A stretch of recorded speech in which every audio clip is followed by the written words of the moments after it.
tell a story when Dick gets up on stage in terms of how he has influenced my life.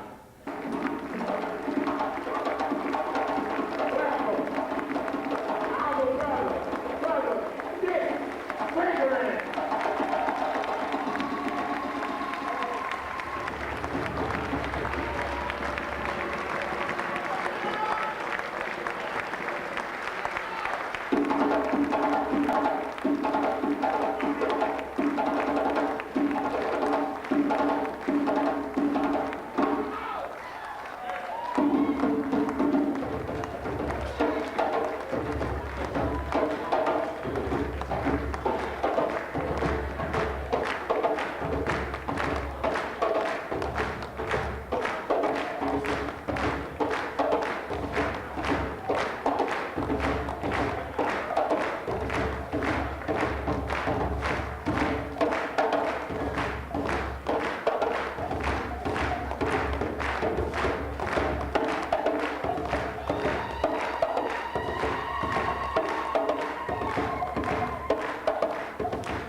Dick does not know how happy I am that he is here in our midst this evening. Certainly, it is a great evening. We just honored my wife, Sister Leola Maddox, and Dick Gregory, 1968, ran for the U.S. presidency, and he had out this publication called Write Me In. Write Me In. And I was down in a place called Coweta County, Georgia, down in Noonan.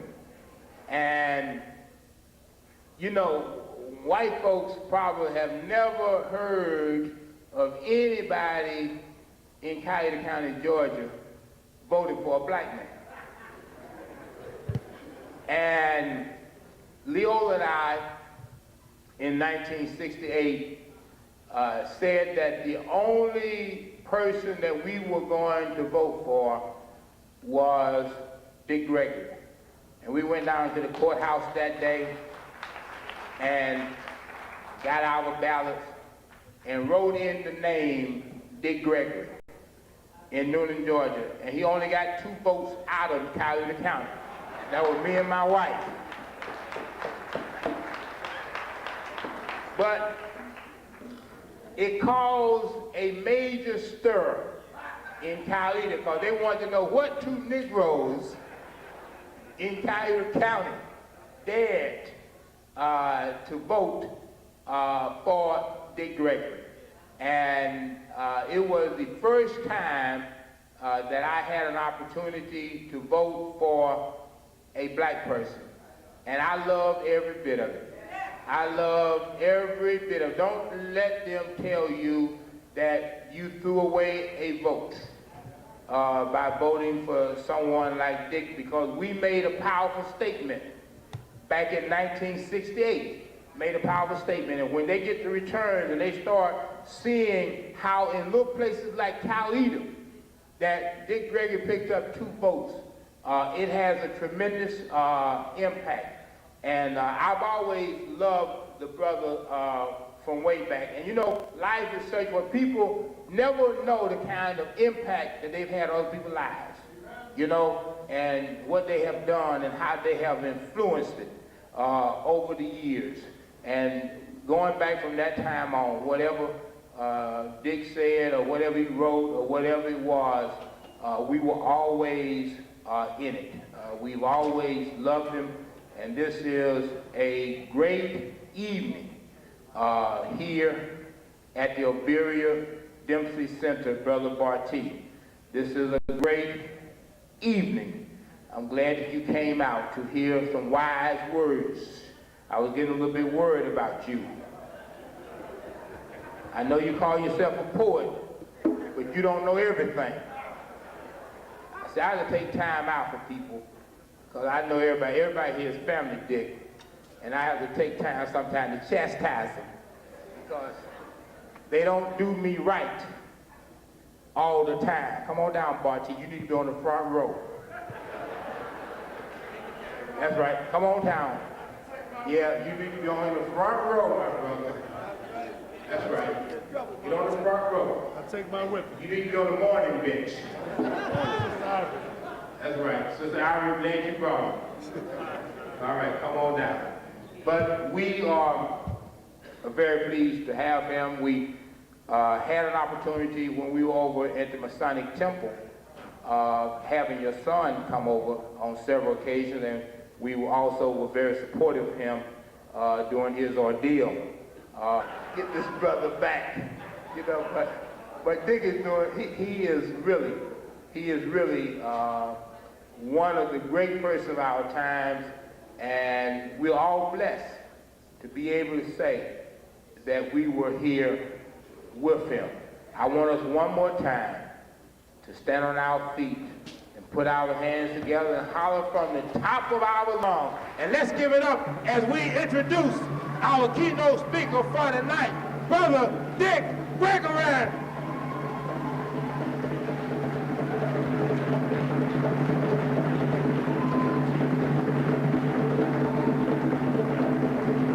Say that I thank and praise God we have all made it here safely today. And I pray to God that your return and my return will be equally as safe. I all made it here safely today. And I pray to God that your return and my return will be equally as safe. I very seldom mess up, but I was kind of in a hurry. We had 3 big demonstrations in Washington, D.C. My mom, Jamal, Mambu, I was on death row. We went to the White House today, and then we went to the Justice Department today. And it's just something wrong with a system that they can keep everybody so ignorant, and yet everybody thinks they're so smart.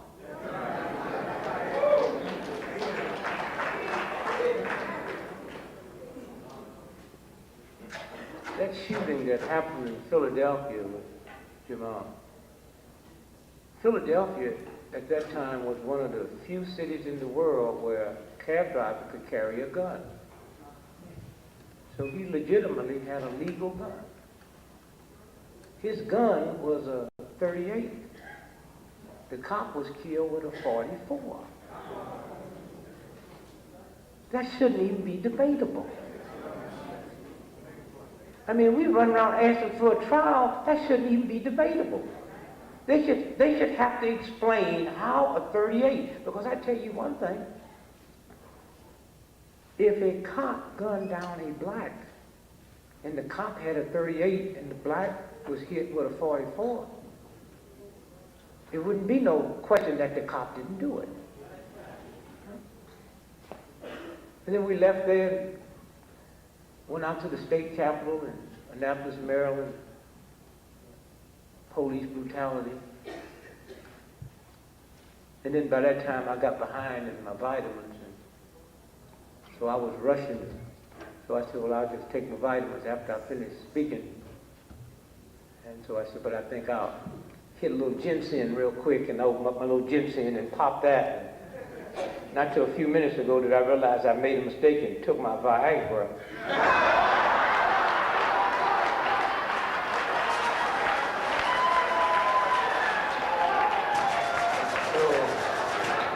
I got to talk quick so I can get on out of here, because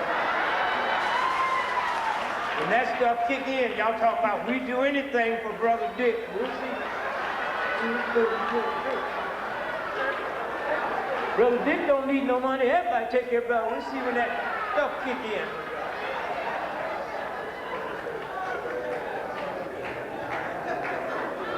Now there are some serious drawbacks with Viagra.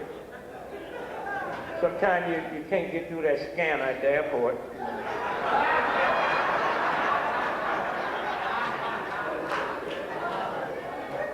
And they ask all the most stupid questions at the airport.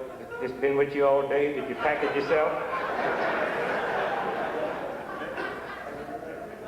And I don't use that old regular kind of street stuff. I get mine from the doctor. $10 a shot. Bills me at the house. He called me in California the other day. My wife had sent a check in for $3,010. She said, she must have made a mistake. I said, she didn't make a mistake. She knew it cost $10. That $3,000 was just saying thanks.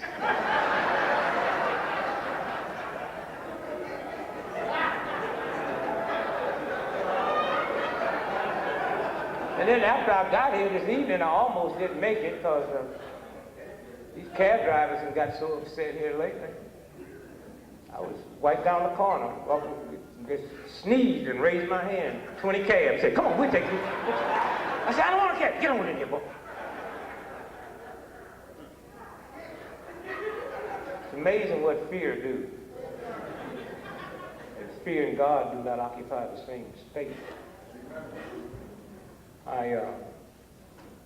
Thinking about the Martin Luther King holiday, and thinking about a few days of the Black History Month. Progress, God Almighty. I'm 68 years old. I remember when they used to call it Negro History Week. Now it's Black Month. Of course, wouldn't you know when they get ready to give us a month, it'd be that month of February, all them days missing. I mean, I never expected a 31-dayer, but I was stunned when they laid February on it. Because most black folks I know, not only do we not like February, we don't even understand it. February the 2nd, what's a groundhog? February the 2nd, if the groundhog sees his shadow, 6 more weeks of winter. Now tell that to somebody living in San Diego. Last February the 2nd, I was doing a radio show in Chicago. White dude said, Gregory, today's Groundhog Day. What do you think happens if Groundhog sees his shadow? I said, I don't play that groundhog mess. So back up off that. And then the white boy got real hot. You anti-American, anti-social? What's wrong with the groundhog? I didn't know you felt that way about it. If you feel that way about it, ask me again. I'll play it. He said, today's Groundhog Day, boy. What happens today if the groundhog sees his shadow? I said, 6 more weeks of winter, sir. But since we're going to play it, let's keep on playing. Suppose that groundhog came out today and didn't see his shadow, but see 5 black dudes. What do that mean?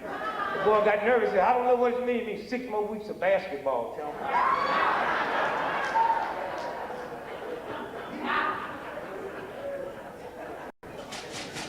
So the amount of progress we have made is just like, last year I was at the Super Bowl. Stevie Wonder and I was doing a project, and we hadn't finished it up, and Stevie Wonder was the halftime entertainment, so I had to follow him down to the Super Bowl. First time I ever been, and everybody will be serious about the Super Bowl. They dropped $600 million in 4 days. Serious. Serious about the Super Bowl. And they stand in line, matter of fact, 4 days, waiting to get in. 4 days before the game, they in line. Oh, and Stevie Wonder's room looking out with binoculars, and it's about 4 days before, it's about 10,000 white folk lined up. I said, Stevie, I wish you could see this.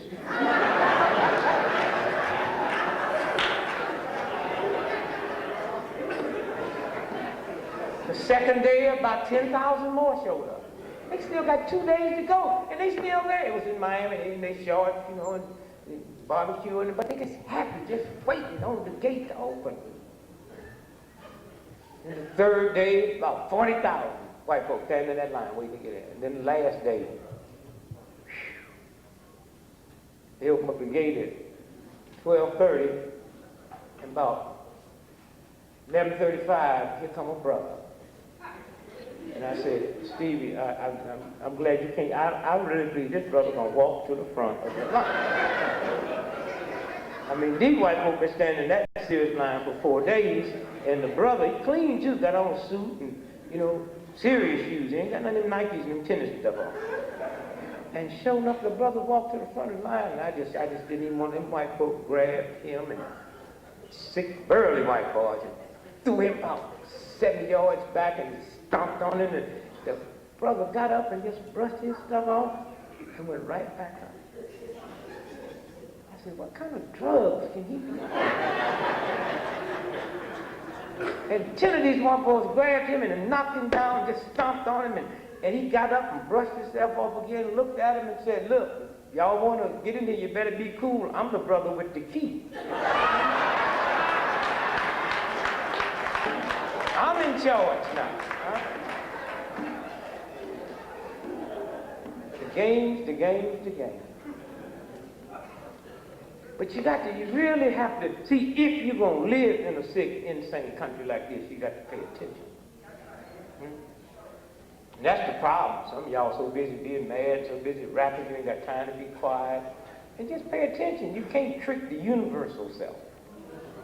I'm not talking about that old mumbo-jumbo stuff that's been manipulated through culture patterns. See it and scared to say anything about it. I don't have no problem with celebrating Dr. King's death day, April the 4th. King was gunned down. If you want to celebrate that day, every year it's April the 4th. JFK was gunned down in Dallas, November the 22nd. You want to celebrate that day, that's no problem. And born and raised in the Baptist Christian Church, I had no problem with the crucifixion of Christ. I just couldn't understand how Easter and Good Friday represents the crucifixion of Christ. And one year Easter come in March, and another year come in April. And I just didn't know how you would be killed in 2 different months. And I didn't get into that.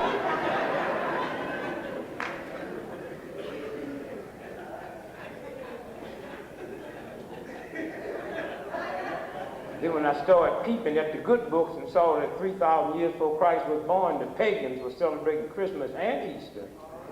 And I just closed the book up and just left that one alone. But there's a universal God force that you was born with. And it ain't got nothing to do with reading and writing. Matter of fact, I was with some boys in Europe not too long ago. Serious white boys sitting around drinking cognac at $40,000 a shot. And that's cheap cognac, because up on the 16th floor where we was, it started at $100,000 a shot. Serious white boys that know everything major was stolen from us. They know that. See, they have to start out with truth before they can trick me.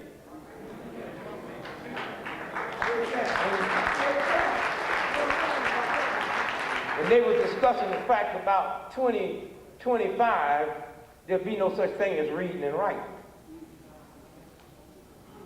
And I didn't have no problem with that, because reading and writing ain't godly, ain't spiritual, ain't universal.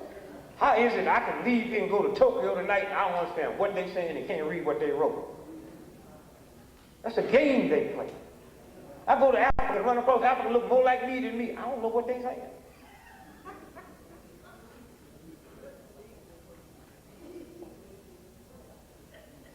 So this thing is moving fast. Y2K, don't get rid of your water yet.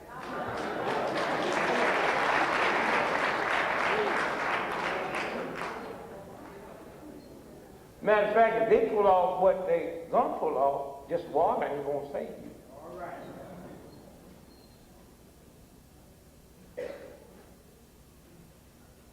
This country spent $200 billion getting ready for January the 1st. The bank spent $200 million. Africa ain't spent a quarter. And all this stuff worked on January the 1st. So either they know something or voodoo worked. Or maybe they gave us the wrong day.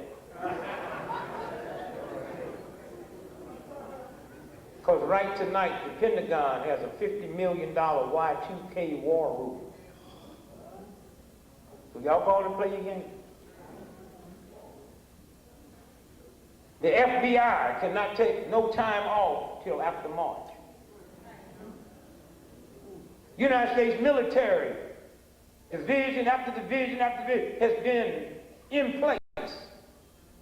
And they'll be there till after March. I had a problem with Y2K because I just didn't believe this white boy could be smart enough to invent a computer 30 years ago and didn't know it wouldn't roll over. So that's why I didn't buy it. And then when I saw all the tricking that was going down, I said, what do you got planned?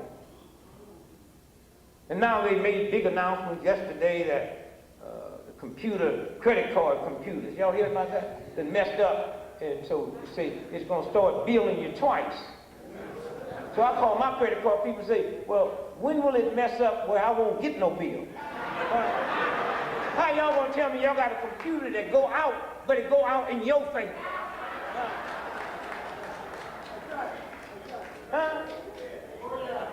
See, it don't take much to think when you get away from that old mumbo jumbo and all the more nasty attitude. You go home, write a letter, take a stamp, and lick it and put it on that letter, and you can send that letter all the way around the world. Hot, cold, and that stamp don't fall off. What did you just put in your mouth?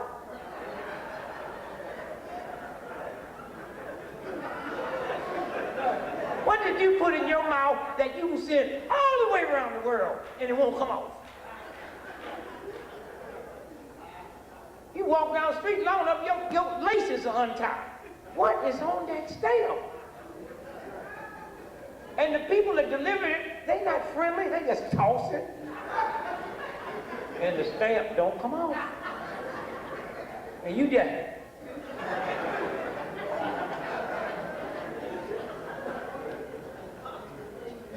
Somewhere when you just stop and just think about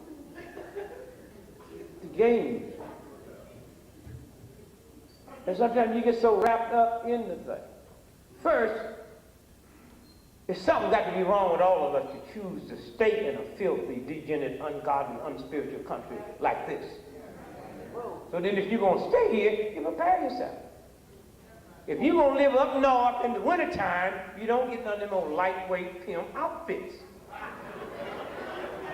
You get some serious clothes. Y'all is in the heart of this vicious, insane craziness. And just walk around like... You go to white colleges and just... I mean, I went to white college, but I know they was doing so. I didn't know what it was. But they knew I knew. Because every time I walk down campus, I take 3 steps and stop. They said, what's wrong? I said, I know y'all doing something that ain't right.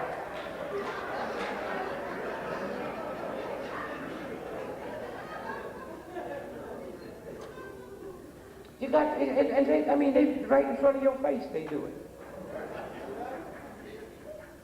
Patty Hearst gets kidnapped. Y'all remember that? She in bed, huh? She go to the door with her, whatever white women sleep in. And they snatch her out the door. But they could identify her, huh, with robbing the bank in Oakland, because she dropped her driver's license. Now, do white women go to bed with their driver's license? Hear me good now. Because if I come to your house and snatch you in your pajamas, then 3 weeks later, your driver's license show up, huh?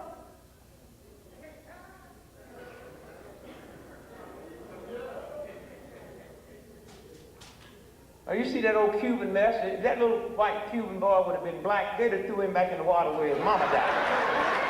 Okay. Right back in the water.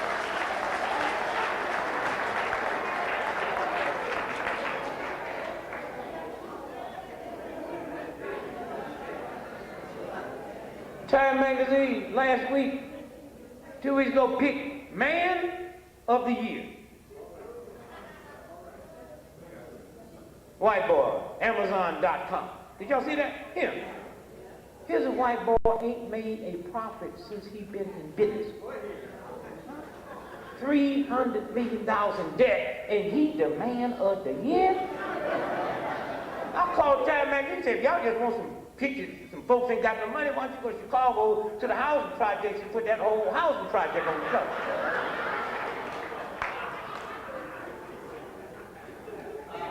And then they decided that they was going to do the man of the century, huh? Of the century. And they had some serious problems with that.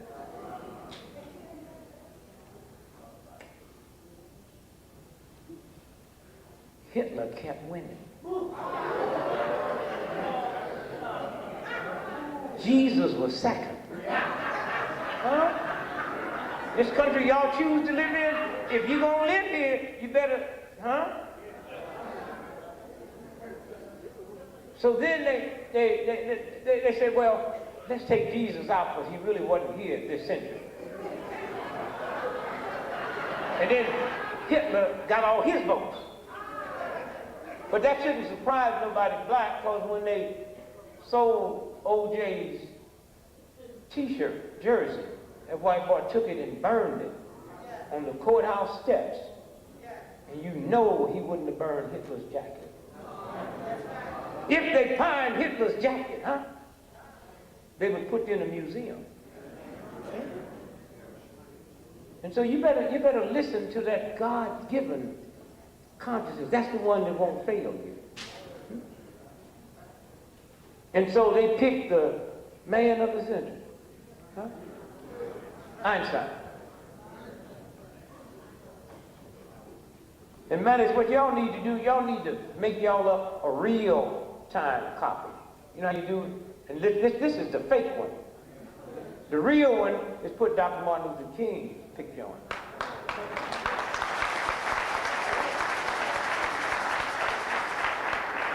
Why? Because Einstein was talking about theories and all that kind of crap. King was talking about human rights. And Einstein, if he was alive, he would tell you, had he had human rights in Germany, he wouldn't have had to leave there to come over here to make his stuff work. Huh? And we keep saying, well, China, you can't do this, and they don't say Chinese, they can't get in this or get in that because they don't have computers or they don't understand mathematics. They talk about human rights. And nobody has furthered the cause of human rights in the history of this planet like Dr. King and our black movement. But we have to stop waiting on the oppressor to recognize us. So we need to make t-shirts and sell them all the way across the country and pick our person of the century. And just put it right back in their face. That's the power we have. Somewhere when you stop and think about how fast this thing is moving. I said, if you're not ready to move with it, then have fun quick, because recess is just about over. See, the old white boy messed up with the computer because he didn't really have leap year in his psyche. This year is the first time leap year comes on a 00 year since 1600. And there is no computer. They got 29 days for next month. Now, it didn't start off with a trick. He just overlooked that. When that Gregorian calendar was put together by Pope Gregory the 13th, and he said there's more than 365 days to the year. There's 365 plus, so every 4 years, let's add a day. But it'd have to be divisible by 400.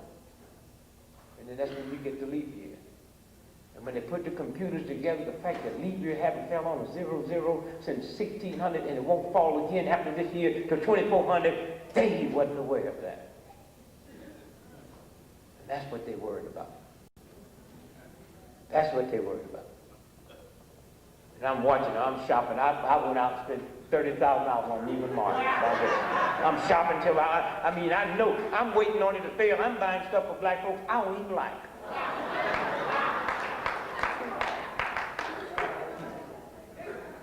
And another thing you black folks got to stop being, y'all got to stop getting in debt and being scared.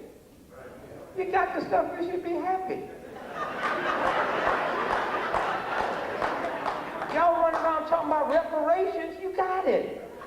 Then you're going to send the money in anyway. Then get your credit, get all messed. I'm so tired of running around black folks want to have good credit. You got good credit, you ain't got no cash. I'm trying to find me some black folks with a lot of cash and bad credit. Oh, silly brother called me the other day all upset. They about to repossess my car. What must I do? Don't park in front of the house.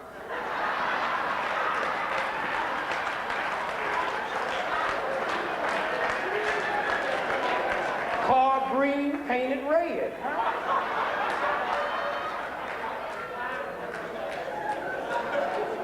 I mean, the biggest problem I had with my wife, Lily, when I first got married, she couldn't handle no debt. Walked in the house one day, what we gonna do about Sears and Roebuck? I said, you act like we got some money. We don't have no money. And when I get some money, Sears and Roebuck is not my first priority. I told her Sears knew I wasn't gonna pay for this stuff when I got it. They're on the back of the application, say, who gonna pay for this? I wrote your mama.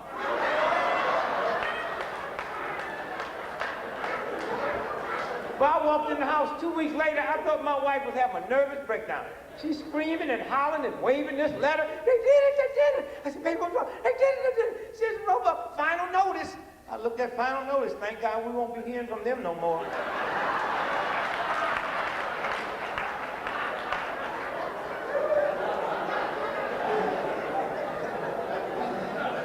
I was down in Atlanta yesterday. I was doing this television show. His wife said, well, you know, Art Rocker, the baseball player that made all them old stupid statements, and now they said he needs to see a psychiatrist. Guy asked me what about it. I said, no, I'm the one who needs to see the psychiatrist. After reading what he said, I'm the one got a problem, not him. The games.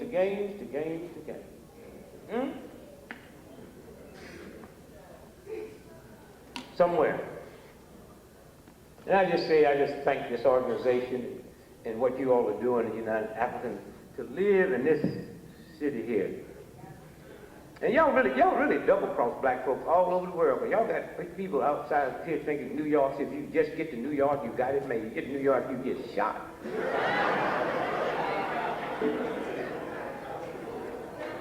Thank God for Sharpton and all that. And you know, I'm not looking at Madison and his wife up here, and I just say, do you know this brother, with his intelligence, could be somewhere behaving himself and living good and going through all the changes and wouldn't have to be up at 3 o'clock in the morning, taking care of somebody's hotel bill and all of that. But thank God that God picks people every now and then to say, you.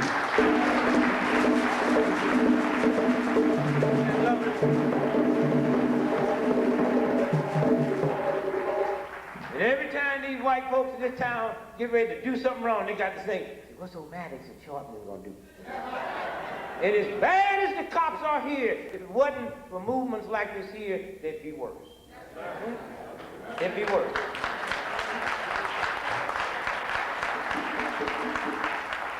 And don't think you can behave yourself out of a whooping.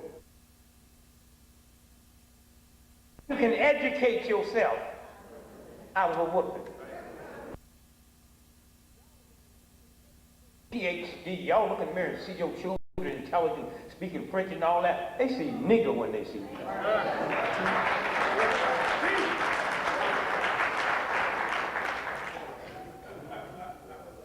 And I had it happen in my family as a good example.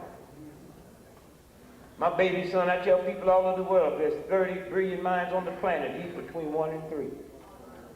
And we don't have to be validated by Harvard or Yale or MIT.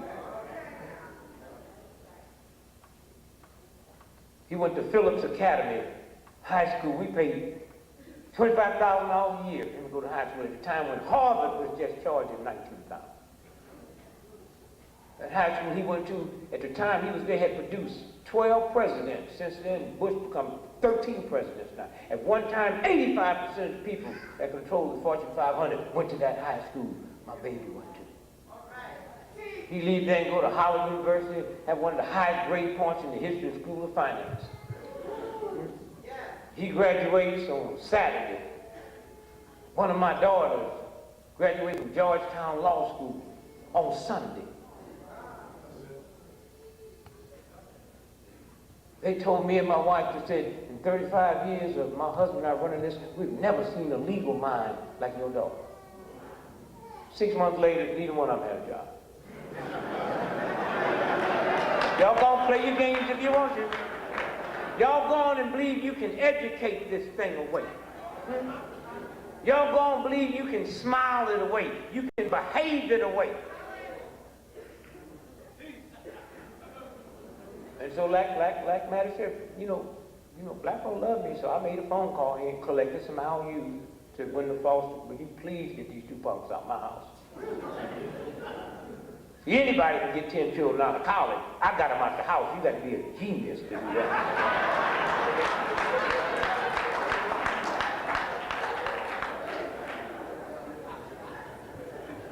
My daughter come here and take that New York bar exam and walked away with 7 hours to spare. My son wanted to go get his MBA. To go to the good schools, you have to work for 2 years. I said, well, no, just put him with this. Put him in the financial section of the #1 money city in the world. Just put him over there getting coffee. That ain't going to show up on his transcript. After being there a little while, they recognized his intelligence. And one day I'm sitting in Paris looking at the Riddick Bowe Galata fight that broke up into a riot in Madison Square Garden. And I'm laughing, telling my wife, baby, I wish you had HBO. You can't believe, ain't no police around, ain't nobody out here. I mean, they got a full-scale riot going on. And all at once I see this Trump with these dreadlocks with 20 cops whooping him, and I didn't realize till they turned around that was my son. $25,000 a year to go to high school, one of the most brilliant minds on the planet, and all them cops saw was nigger. He ain't combed his hair. 17 years, they thought he was Jamaican. They told him in the squad car on the way to jail, nigger, if you was in the Bronx, we put a bullet in your head. They didn't know they just whooped the financial analyst for the city of New York. Where he worked, they can't tell white folks how to spend $34 billion, but they can't touch it till they analyze. They got to analyze the police's budget. My wife kind of panicked. She said, what we gonna do? What we gonna do? I'm in Paris. Well, you got to come back. They'll kill him in jail. They do kill black folks in jail, but we can't go up around selling wolf tickets, talking about stand up to this system, and the first time it come down on you, you want to run and jump out. They do kill black folks in jail. But I said, your daughter, she's prosecutor in Brooklyn. Once you call her as a conflict, just have her go over there and snoop around and see what they're doing. So she go over there, that's when we find out 2 of my sons got arrested. Now we got 1 son. If you don't ask about him, we do not volunteer. No. Y'all know what I'm talking about, don't you? I got one boy, whatever the police say he did, he did. He asked me one day, hey, Pop, what's probable cause? I said, look in the mirror.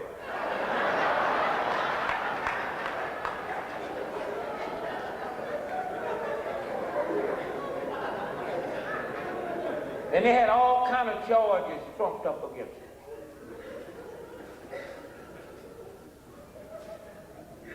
I had the guy told me who was president of the city council, Italian guy, been there for a long time. I think he ran for governor.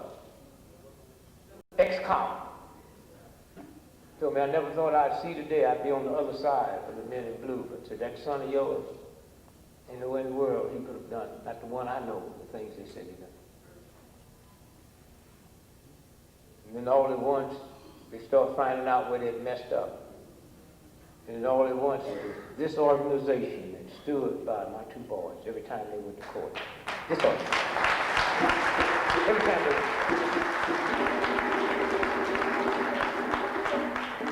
And they won the case. They won the case. Very seldom you win a case against police. Hey, stand up. He's right here. Johan. Johan. Right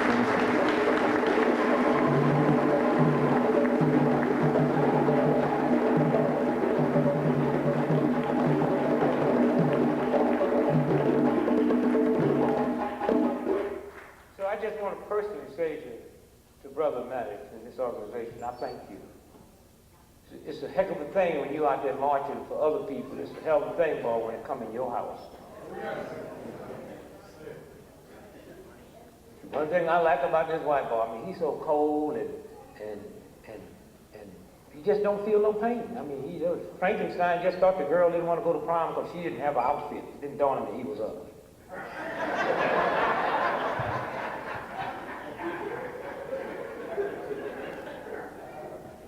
Somewhere when you look and see where this thing is going and how fast it's moving and how vicious it is.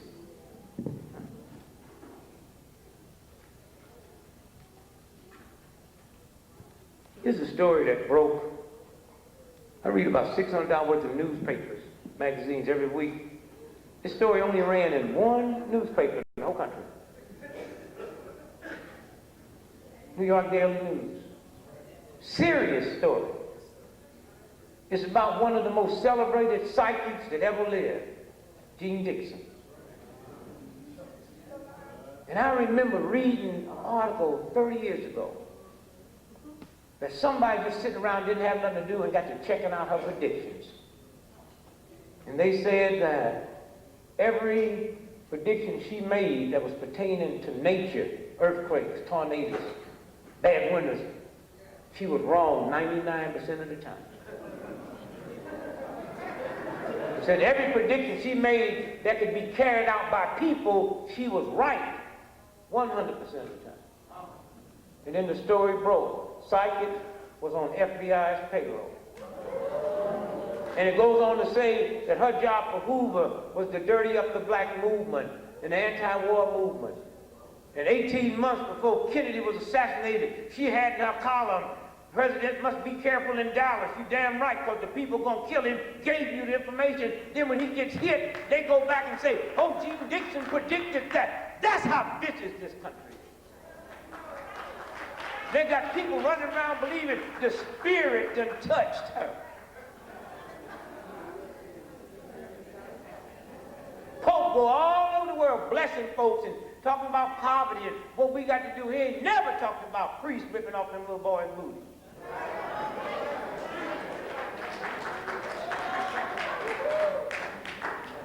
And that's when I realized prayers work.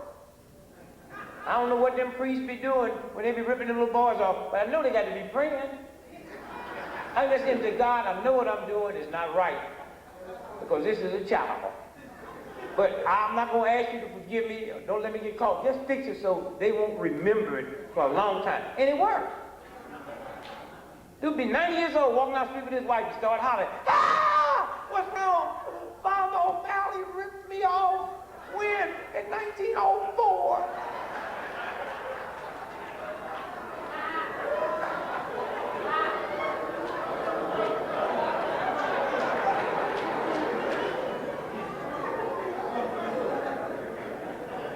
She's the one that predicted that King got to be careful going in to Memphis. And now we know why. But hear me good now. Because when you read this stuff, you think some divine order from God or Christ or something told her something. Old hoe.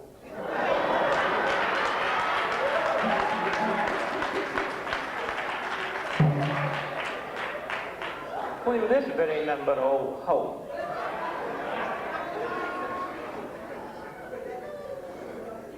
You know, it's amazing how white folk can wrap up. You know, it's hard for you to sit there and visualize Queen Elizabeth somewhere sitting in the toilet with her drawers drooped over her knee, farting and sticking up that toilet just like you.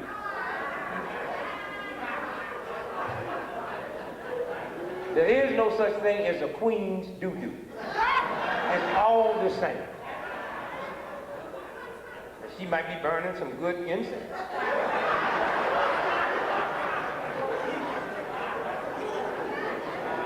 The games. Huh? How long?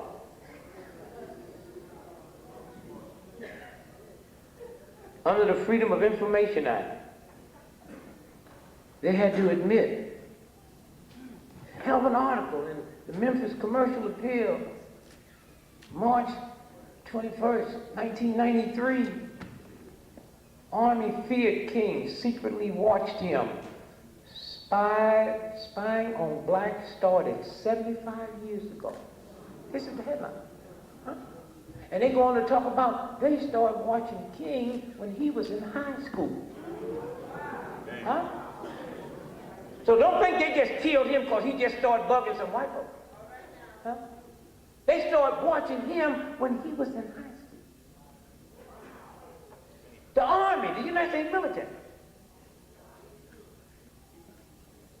So y'all just sit around, just act like y'all relax and business as usual. No. This boy's somewhere not plotting. How can we do it?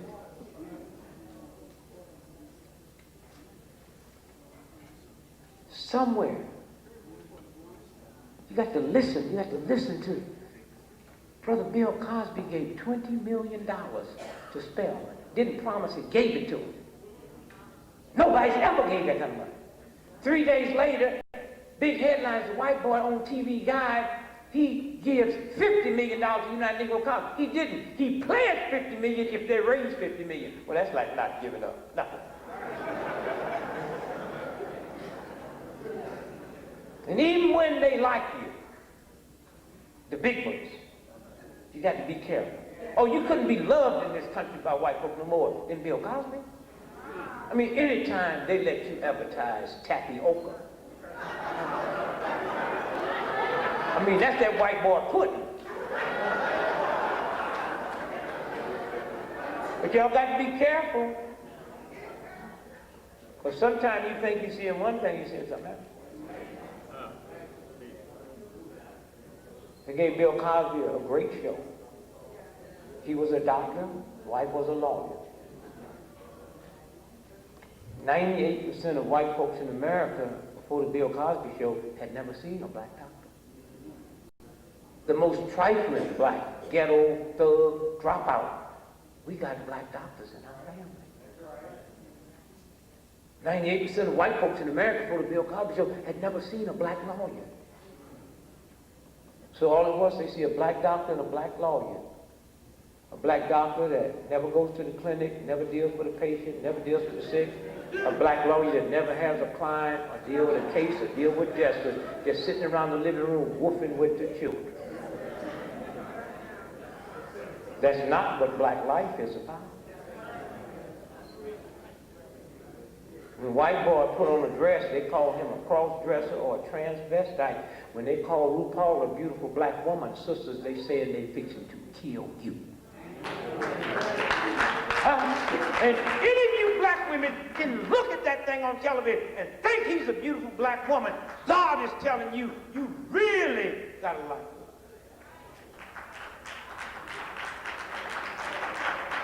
him. And they take him and refer hurt him, got him selling makeup and stuff for black women, and if any of y'all are stupid enough to buy it, you need to go home and flush that stuff down the toilet.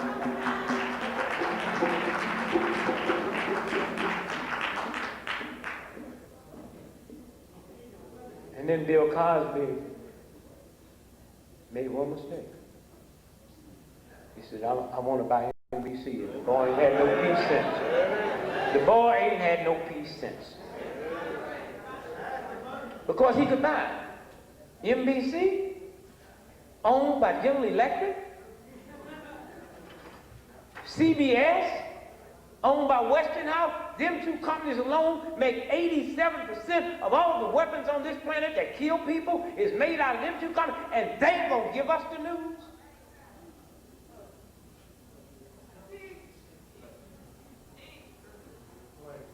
And you know when his son was killed, they told us it wasn't robbery. They found $6,000 cash, his credit cards, his cell phone, then they went and arrested that Russian boy. 9 months later, said it was robbery. And we checked it out, the Russian boy was in Mexico that night. He wasn't even here, so even the lawyer they sent in was a trick. That's the games they play. In some kind of way, we got to understand that. Look at TV, look at it for entertainment. Look at the news for entertainment. 98% of the stuff they're saying, you don't even have to be smart, y'all lie.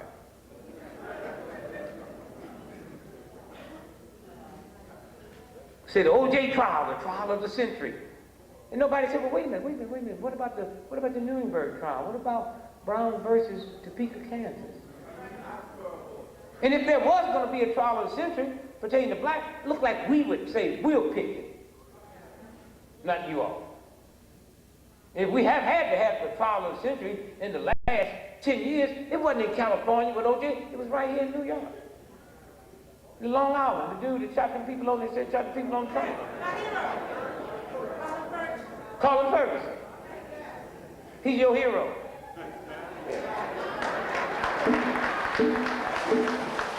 One day when y'all find out the boy was under mind control and he ain't done none of that, you find that you better be careful how you pick your hero. If he shot him, I shot him. That's what mind control is about. That's why I tell y'all better stop being so busy trying to sell some whoop tickets of this racist thing and don't think what you're looking at. Shot up everybody on the plane, and then when they grabbed him, he says, oh my God, what have I done? Something wrong with that statement. Something wrong when they tell me the brother had his pregnant woman killed, the basketball player. I don't have no problem with that, but when they caught him in the trunk of the car, this brother is clean-shaven head. He had a stocking cap on. Slick-head brothers don't wear stocking caps. So y'all better stop being so old super nigger hip and slick trying to react to a white racist system instead of the God force inside. That one can't be tricked. Most of you ain't fit to think you're too tired.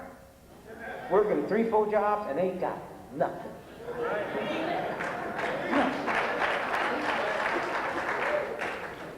Somewhere when you understand. That brother, what was his name first? Tom Ferguson. Now that was a trial of the century. That boy defended himself. Now you talking about a dream team. I mean, that boy walked out there like he was two people. Did y'all see? He said, Judge Your Honor, my client, Mr. Ferguson, they not feed him enough food at night in jail. And the judge was cool. Judge said, we'll take care of that. One thing about white folks in America, when they love you, they love you. His opening argument was fabulous. He said to the juror, he says, I'm not denying that my client, Mr. Ferguson, was not on that train. I'm not denying he didn't have a gun. The gun that those folks were shot and killed with, my client, Mr. Ferguson, had it in his bag. What you all don't understand, he went to sleep. While he was asleep, a white dude took that gun, shot them people, put it back in the bag. And that's what I said in America, when white folks love it, they love it. I mean, the press haven't said yet, if you were asleep, how do you know it was a white boy?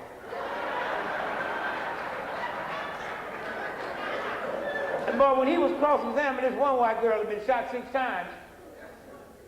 I'll never forget that. He says, Miss, are you going to sit there on that witness stand and tell me my client, Mr. Ferguson, shot you 6 times? That white woman went off. She said, I'm saying you shot me 6 times. He said, now you're saying it was 2 people, huh?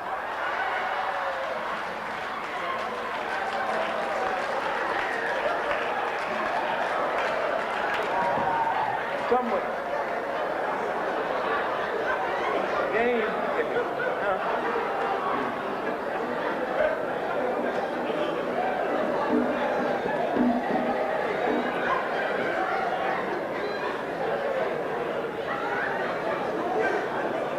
You know,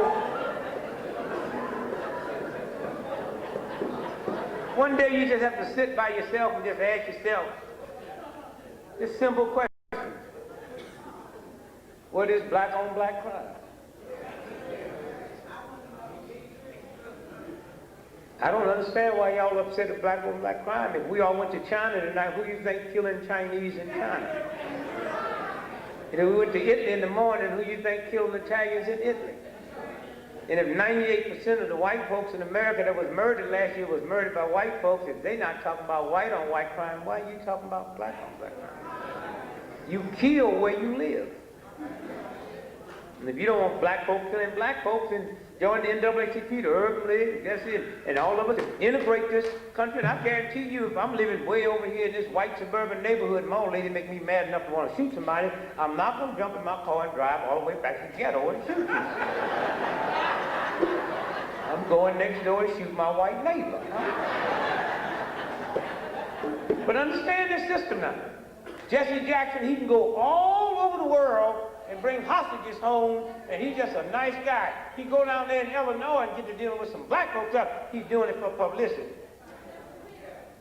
And Jesse was really lucky on them hostages from Bosnia, because he called them white folks, but they didn't understand. Well, you know, Jesse can talk a little funny sometimes. Jesse called them white folks in Bosnia and said, I'd like to come and get the hostages. They thought he said he'd like to come get some sausages.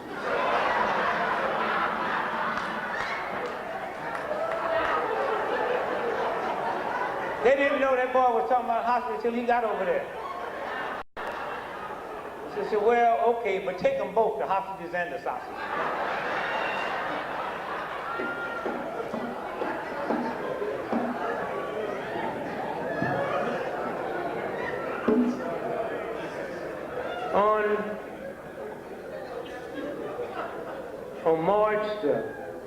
On April the 4th, 1968, a good man was killed in Memphis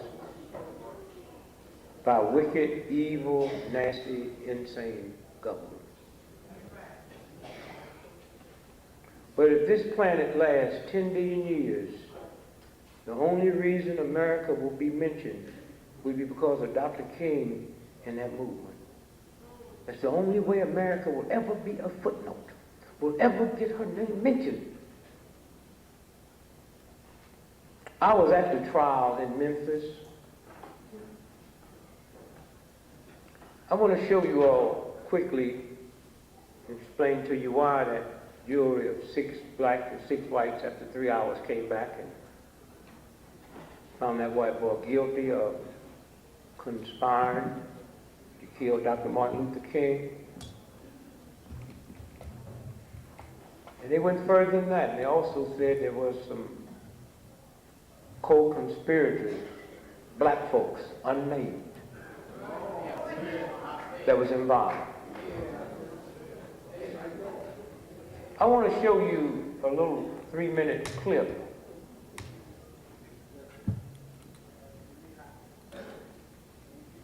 of the minister that Dr. King was going by his house for dinner. He was due at 7, but they had to move it up because 7 would be a little too dark to shoot somebody. So they moved it to 6 o'clock. 2 years ago, at a press conference in Memphis, I get a call. And they said, so-and-so is thinking about killing so-and-so, so-and-so. I said, what? I said, well, he said something at a press conference. I said, put him on the phone. I said, whatever you do, get that film. Because once NBC realized what this brother had slipped and said, we will never get our hands on the film. What you're fixing to see now went into the evidence in the King trial where they brought a wrongful death suit, and I'll explain that to you quickly in a minute. But what you're fixing to witness now is the man who came by to get King to take him to dinner. And 30 years later at a press conference, he slipped because God do baffle your mind sometimes. You look,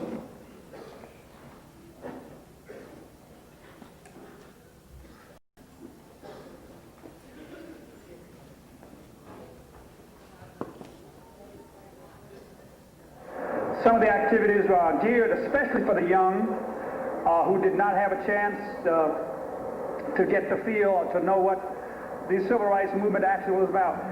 Even as they marched, now they could have stopped in a hotel, but when you think about marching from Memphis to Jackson or Jackson to Memphis, there were no hotels. You stayed in churches, you stayed in people's homes, and that's how we got over, that's how we got through.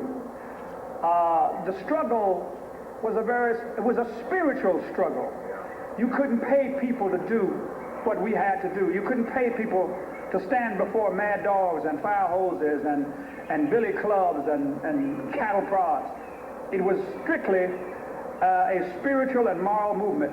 So we wanted that dimension to be in the pilgrimage to Memphis. We will revisit the mountaintop speech site. That's the Mason's Temple, where Dr. King made his last address, which he almost didn't make, because the night that we were having that rally, there were tornado warnings, and he was behind on the Poor People's Campaign. And he said, you guys go on over and have the rally. I want to stay at the motel and work on the Poor People's Campaign. When we got there and Dr. Abernathy walked in and Jesse Jackson walked in and I walked in and others, people started clapping because they thought Martin was behind us. And so Ralph's preacher sense said to him, this is not our crowd. And he went to the phone and called Dr. King. And any of the marches that we had in those days, you have an opportunity to bring the children and bring the family and march with us. And when I finished sharing with them the last hour of Dr. King's life, a hurry. But that gave me the wonderful privilege of spending the last hour on earth. 3 preachers in a room, Abernathy, King, and Kiles. And we spent that last hour together in room 306 at the Lorraine Motel. The press is always curious, and writers, what went on? What did you talk about? I say, we just talk preacher talk. What preachers talk about when they get together. y'all pay real Revivals attention and to all the what like. you're fixing to hear now. About 5:45, we walked on the balcony, and he was talking to people in the courtyard. He stood here and I stood there. Only as I moved away, so we could have a clear shot, the shot rang out. Thank you. I turned around and they knocked him back on the balcony. Listen. Oh. Wait, listen. Listen.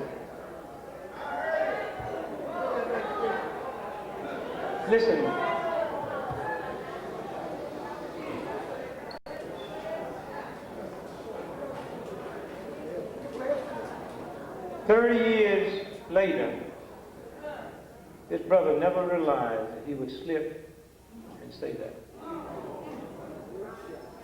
Do you know what happened when you're sitting in a jury room about a conspiracy and this piece of film is introduced? He stood here, I stood here, only as I moved away so he could have a clear shot. The shot rang out. This was the brother that he was going by his house for dinner.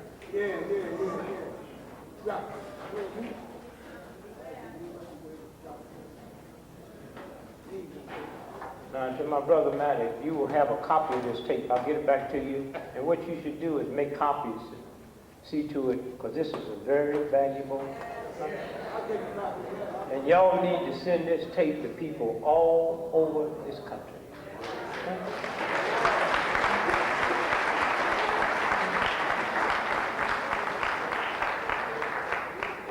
And so this was the trial that went on that the press didn't want to report because they couldn't. Huh? They couldn't. And so we have to stop getting mad and upset because the same system that's killing us refuse to tell us the truth. You have to use your own given, God-given intelligence. If we was all over in Germany today walking down the street and we see this big old building and it's named after Adolf Hitler, you don't have to be too smart to realize something evil is going on inside that building. But how come you don't understand that when you walk down in Washington, D.C. and see that big old brand new FBI building named after J. Edgar Hoover? How come we don't know something evil is going on inside that building? Let me briefly tell you some of the things that you overheard. The trial should have lasted a day and a half. It lasted 30 days. The black press in Memphis didn't even show up.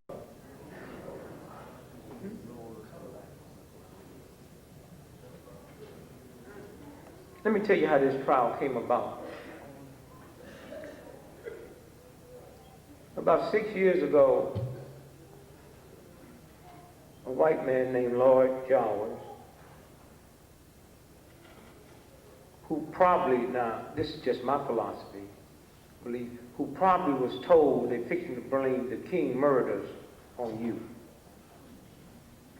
So he went to ABC, and they did a whole session with him, telling them how he was involved and what the conspiracy and who it was. And then they never ran it. And so now he's running for his life. So he goes to the King family, and he tells them the same thing that he told ABC. He tells them 3 times, and the 4th time, Andy Young. And they filmed it, they taped it. And he said, I was given $100,000 by Frank Liberto, who was the mafia puppet who ran Memphis for the big mafia boys out of New Orleans. So it was Frank Liberto, he said, that gave him $100,000 to set up the whole mechanism for killing King. In the building right behind the Lorraine Hotel with the courtyard bumped into, Lord Jowers had a restaurant called Jim's Grill. He also said that at the first meeting, here's who was there. So-and-so was there, so-and-so was there. And let me tell you, there was some black folks there too.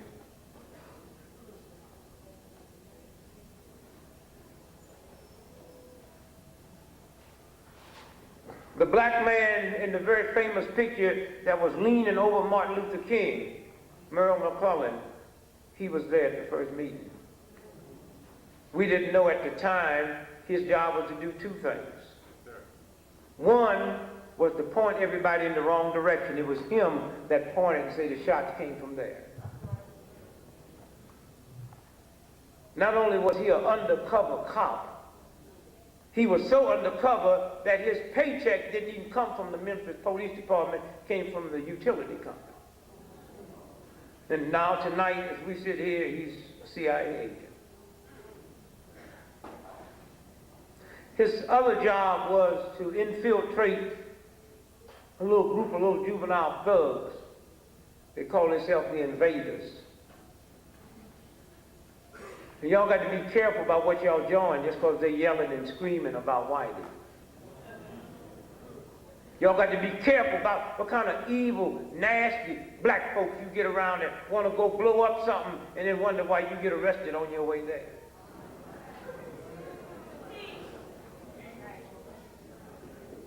Martin Luther King was preparing for the Poor People's March in Washington, D.C.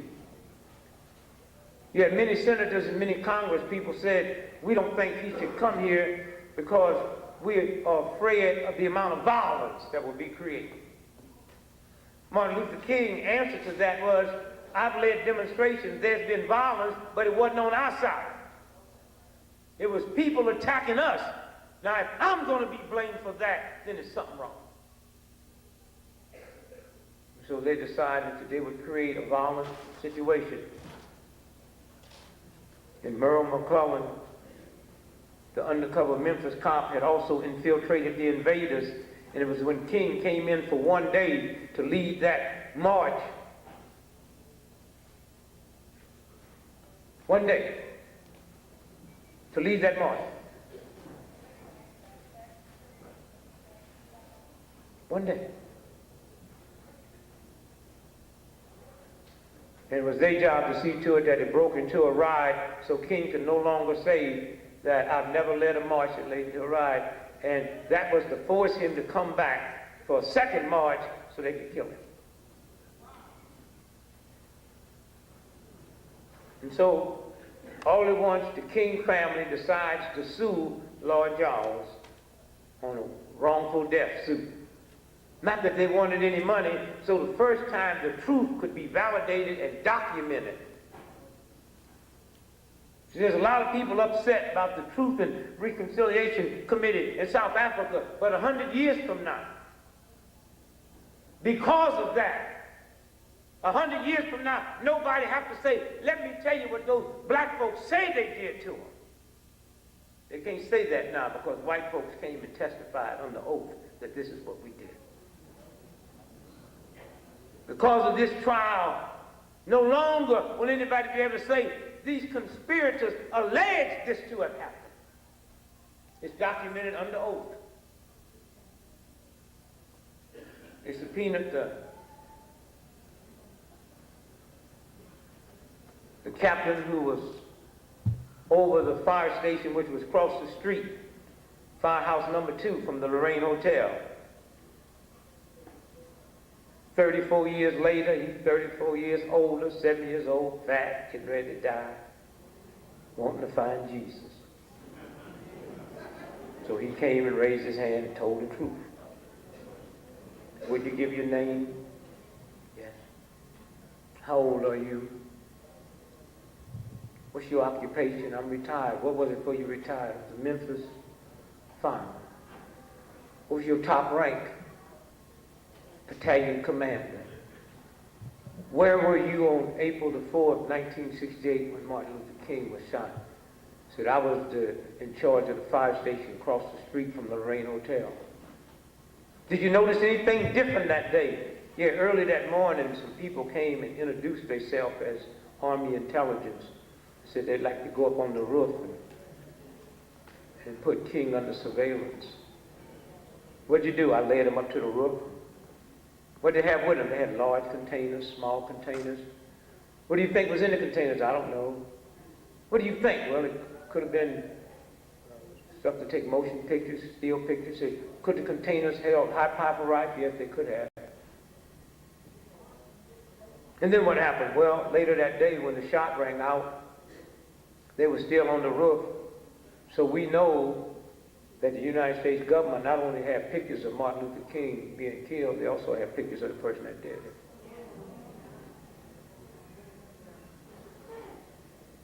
He said, but then what happened? He said, then I rushed across the street and ran up the steps where King was laying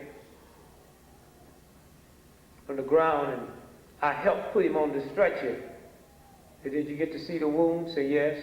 Would you describe it to the jury? Say, the wound was going up, which means he had been shot from down here, not up there.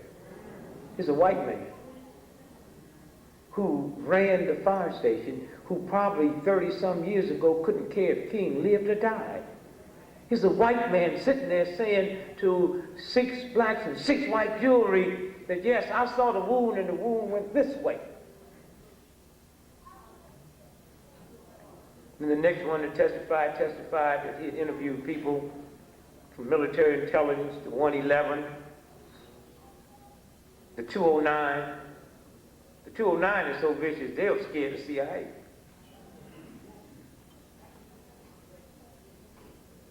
And the 184, that's the sniper team, that's the Rangers. When they had to admit they was there, they say, well, we was there as a backup, and that leads you to believe they was talking about to back up in case the security broke down. They was there to back up in case that hit didn't hit, they was supposed to take him out. That's what the jury heard. Lord Jawa's defense was real hip. There was so much overwhelming evidence that there was a conspiracy. His defense was, yes, I was part of a conspiracy. I just didn't know the person that I was supposed to have killed was Martin Luther King. And what made that so beautiful, it meant that they couldn't object to none of the stuff that was going because they wanted everybody to know what we knew, that it was a conspiracy. He just didn't know it was Dr. King. 70 witnesses they got to hear, plus to see that film.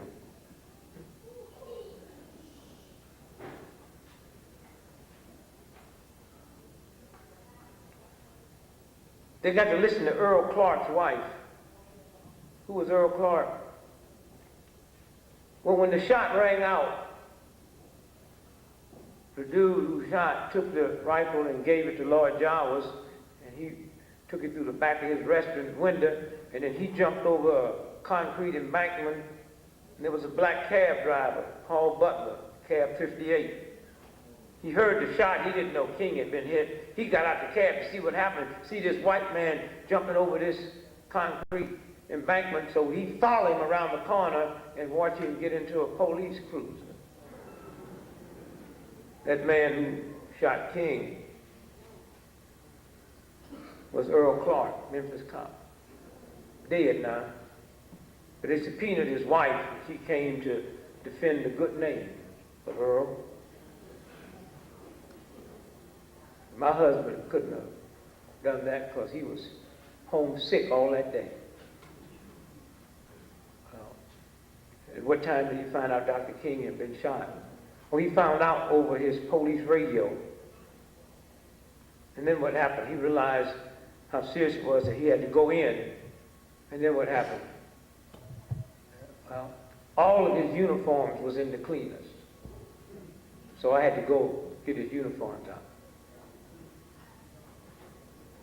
Miss Clark, are you aware what time Dr. King was shot? Oh, I think it was a little bit after 6 o'clock. Miss Clark, are you aware that the cleaners closed at 5? That's what the jury heard. Huh? That's what the jury heard.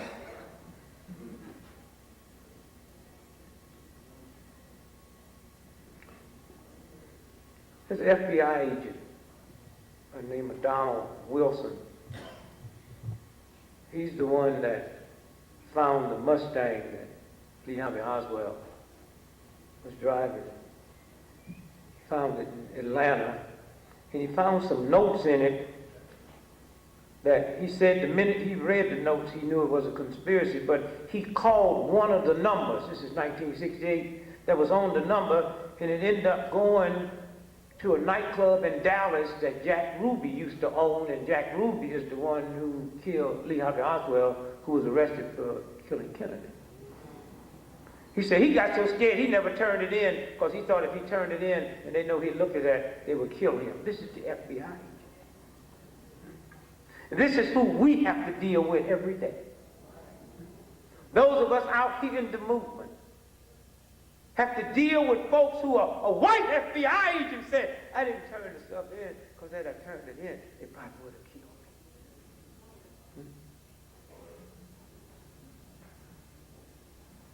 That's some of the things they heard at the trial. Just to set the record straight, James L. Ray never confessed to killing King. He pleaded guilty. There's a difference. If a cop grabbed me and said, I'll kill all your granddaughters if you don't say you took that purse, now plead guilty. A confession means you have to know some of the intricate details that nobody else knows but the police who was there investigating it and the person that did it. He never confessed. this document went into the records.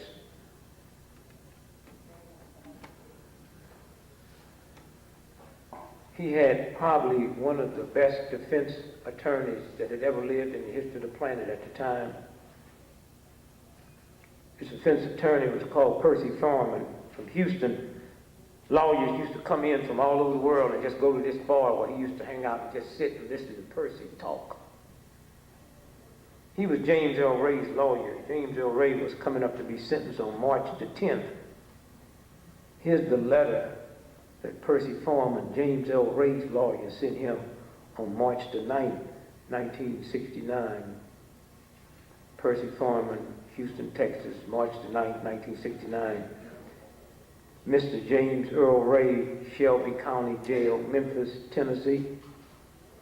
Dear James Earl, you've asked that I advance to your brother Ray, Jerry Ray, $500 of the $5,000 referred to in the first $5,000 paid by William Bradford Huey on January the 29th. Mr. Huey advanced an additional $5,000. At that time, I had spent in excess of $9,500 on your case. Since then, I have spent in excess of $4,000 additional. But I am willing to advance Jerry $500 and add that to the $165,000 mentioned in my other letter to you today. In other words, I would receive the first $165,500, but I would make the advance to your brother of $500. And this advance also is contingent upon your plea of guilty at the sentencing tomorrow on March the 10th without any unseemly conduct on your part in the courtroom. Here's a man's lawyer that told him, your father 30 years ago jumped bail. We're fixing to put him in jail. If you don't plead guilty, I, your lawyer, personally will see to it you get the elected chair. And all the way, we're trying to explain how y'all got all this money. So the government is going to say that your brother and you robbed banks. So he's going to jail if you don't go in and plead guilty tomorrow. The jury got this letter from his lawyer, promising him $165,000, but it was contingent on him pleading guilty. Thank God to the King family. Thank God to William Pepper that handles that case. Thank God to everybody out here and the many people that died. His brother was murdered. They said he drowned in the swimming pool. Dr. King's brother, because he was questioning King's death. AD. They tried to kill Coretta in the church and missed her and killed Dr. King's mother and made like it was some little crazy lunatic guy that came down. And yet the King family kept on moving. Never born with millions of dollars. Never had the glamour that the Kennedy family had, and yet the Kennedy family haven't spent one nickel trying to find out what had happened to them Kennedys, including that funny little thing that went down with John last summer. Thank you. And so I say to you tonight, make no doubt about it, we are in one of the most evil, nasty, vicious, insane, ungodly, unethical systems that's ever existed in the history of the planet.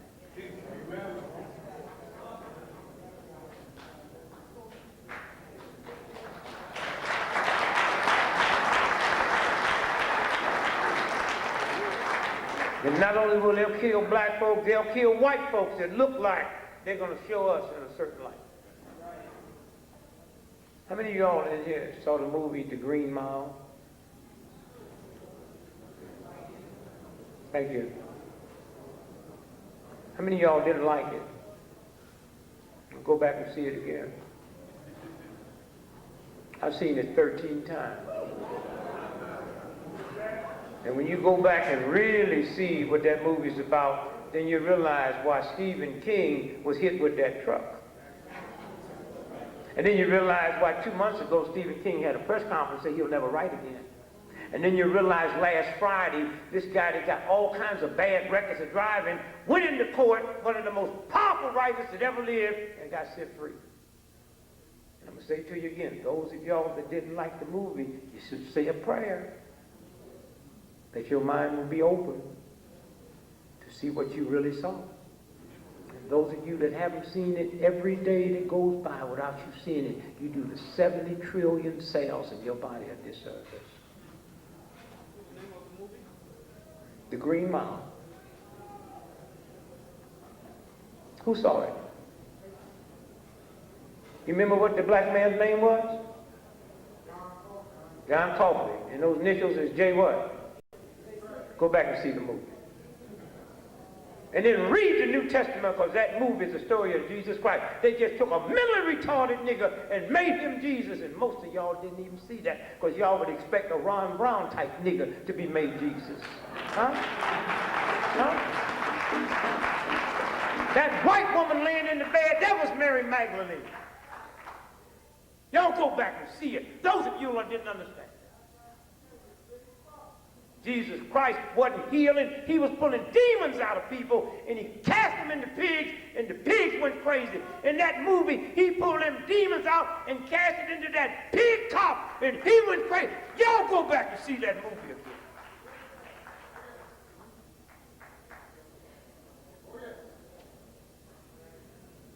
In the Bible, when Jesus was being put on the cross, he was hung between two thieves. That was the two guys that got executed ahead of him. Yeah. And the one thief said, when you go to heaven, will you remember me? That was the Indian brother that said to Tom Hanks, if I repent now, will I be free? Y'all need to go back and y'all need to start breaking code. But y'all can go, y'all like Matrix, everything I see, like Matrix. Because they showed a black woman and a black man that had the finest mind in the history of the planet, but the white boy was the savior. Huh? I ain't met a black person that didn't like it. How can you like that filth? And here a white man sit and took a mentally retarded nigger and made him Jesus Christ. And because of that, they tried to kill him.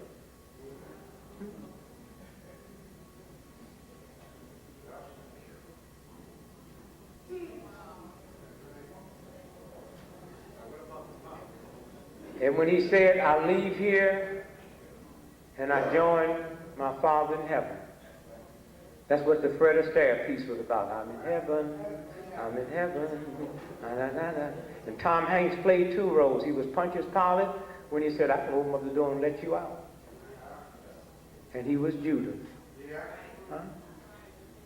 Y'all need to go back and see that. Hollywood have never, ever in the history of Hollywood, ever casted a black person with that type of dignity and that type. Do you ever think you would go to a movie in America where the white woman was doing the cussing and the brother would be Jesus? He said, y'all, his wife hadn't cussed. He told me, he said, y'all came on a good day. And remember, that white woman's the only one that called him Mister. My name is John Coffey. And every time he says that, he says, like the drink. That was the lady that Jesus met at the well and told her that was the wrong water. I'm the water of life. Drink me, you have everlasting life. And this white boy was so hip, he didn't only make the water, he made it black to represent your melanin. And y'all went there and missed that, thinking you're so hip. Go back and see it again. And then that scene where he put his mouth on that white woman's mouth. Next time you see that, make like that's your mouth. and make like anything in your body that shouldn't be there is being pulled out, and I guarantee you when you leave there, you'll feel different. And then sit and relax and then enjoy yourself, and you find out that's more than a movie. And when you saw them white boys crying at the end, that wasn't Hollywood tears. When he nudged him and said, wipe your face before you straighten up. And so I say to you tonight,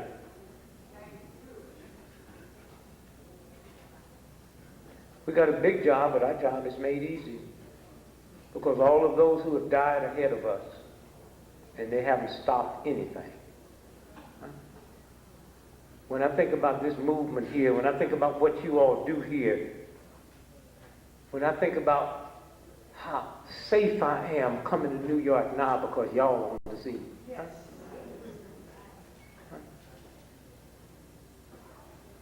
And then I think of the price you have to pay to be the agitator.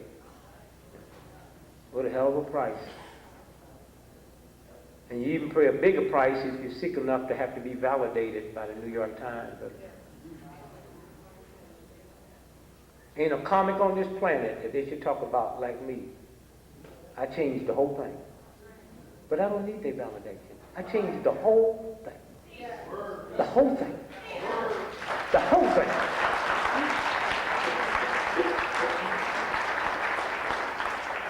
Before me, they would not permit a black entertainer to stand flat-footed and talk.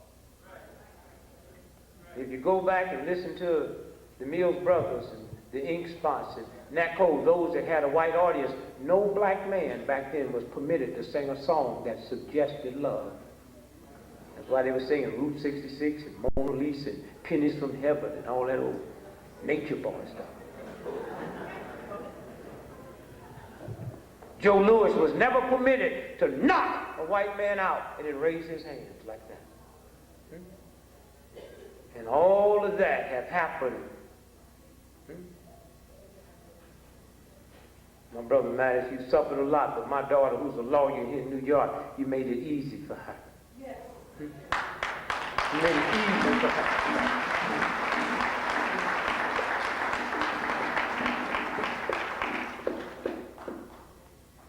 Y'all got a little upset when they moved the trial to Albany. I'd be shocked when y'all expect white folks not to act like white folks.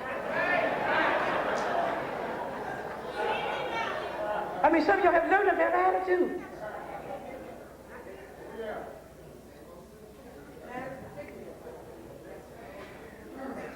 I want y'all to listen to this date.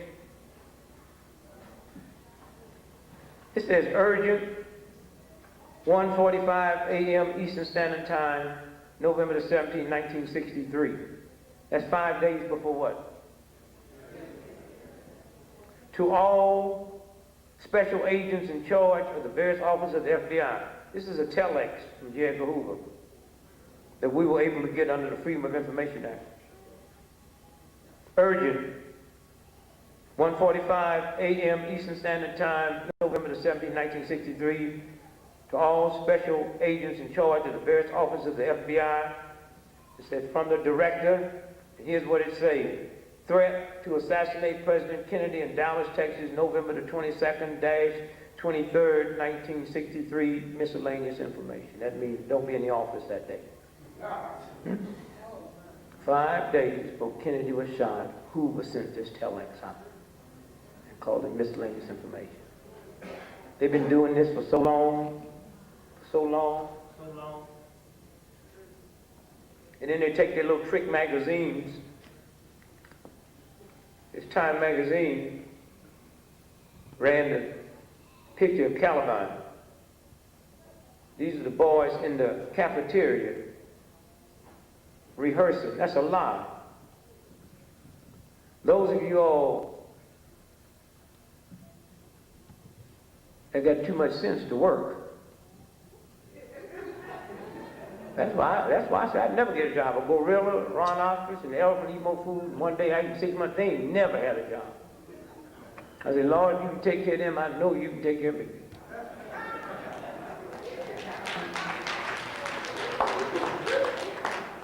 Those of you that sit home when this story broke, You remember the CNN, if you was watching it, showed a dead white girl in front of that school and showed them handcuffing 3 white boys, putting them in the car. And after about 2 hours, they snatched that and act like that never happened. The Attorney General of the state said there's been rumors that there was more than 2 shooters. I will investigate that. She was the only black Attorney General of any state in America. 2 weeks after she said that, she was dead. The reason I take the time to show you this, because they are convincing you. What they don't tell you, this was a video class.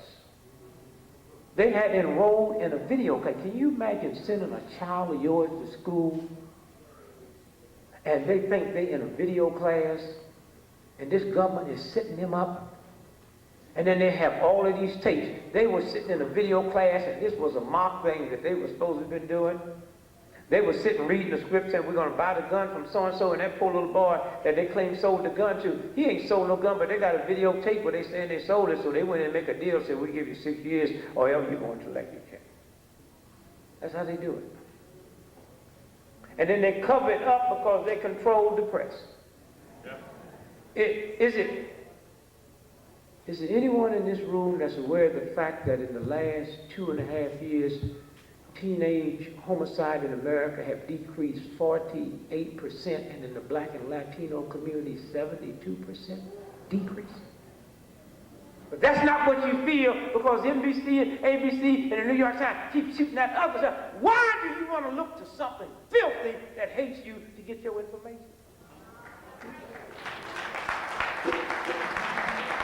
Can you imagine where Jews would be today if they was trying to run some Nazis down to find out what time it is?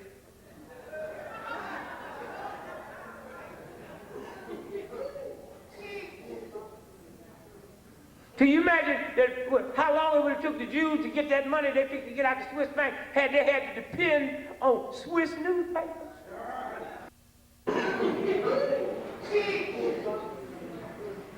Can you imagine that, how long it would have took the Jews to get that money they picked to get out the Swiss bank had they had to depend on Swiss newspapers?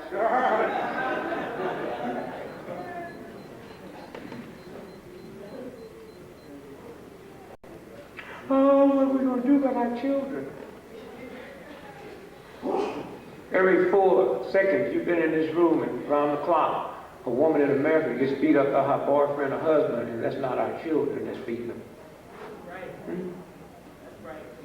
All these divorces, that's not our children.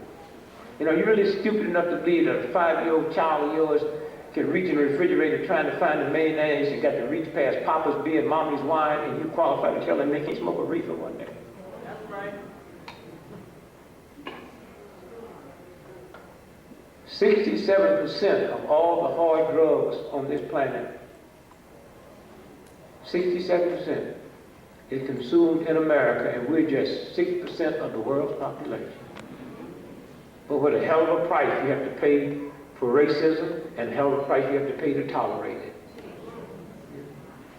What God, that's a God, would ever validate you reducing yourself down below the dignity that God put in you just so you can pay your rent and your household, send your children to college? God will destroy you from the inside. Death is better. And somewhere, even when we catch them, then they're going to step in and write the apology from their point of view. They said something real nasty about you in the New York Times, and you wrote a letter to the editor, and they published it. People would say, well, they're nice, they didn't have to publish it. One of the most awesome things that ever happened in the history of this planet is the 600 black men in Tuskegee.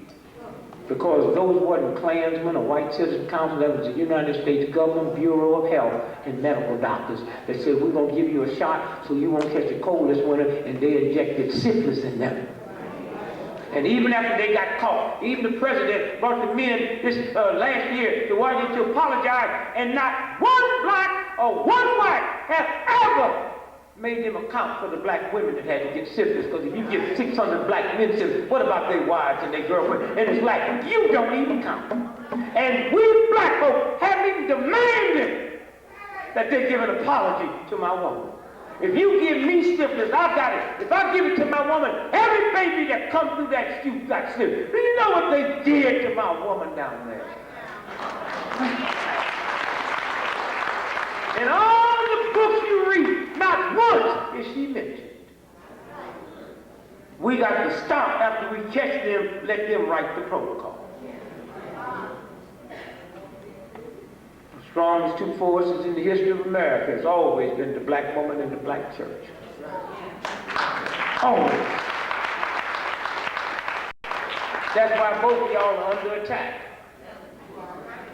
They can blow up a black church, but they can't blow up a black hoe house. They never blowed up a crack house, but they can burn the church down to the ground. And sister, one day when you understand who you are, one day there ain't another woman alive that would let a baby come out of her belly and sing such filthy stuff about her as you let them little punks that you burn in that gangster rap.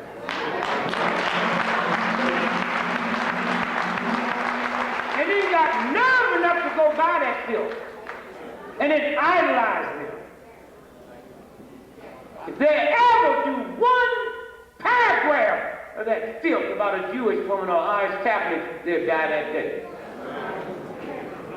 And then y'all want to sit around and say, well, all they're talking about is their experience. Well, when is the priest going to do a rap about ripping off the little boy's booty? When is the mafia going to do a thing about all this stuff? Why is it we the only ones? And I listen to some of that filth you let your children sing. I love hillbilly records.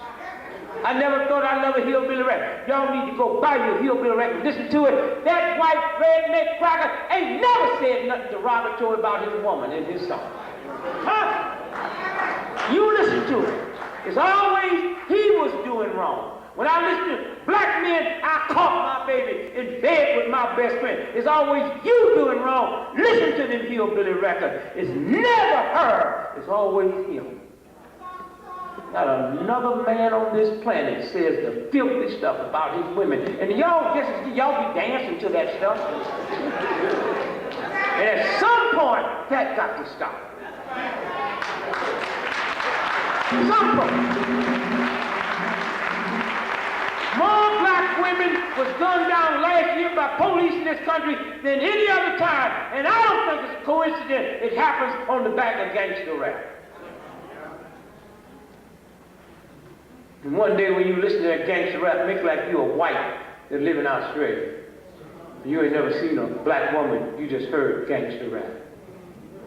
What am I supposed to think about you? Because I heard your man tell me that you need to be stomped underground and you need to be screwed this kind of way and that kind. I heard your man say that.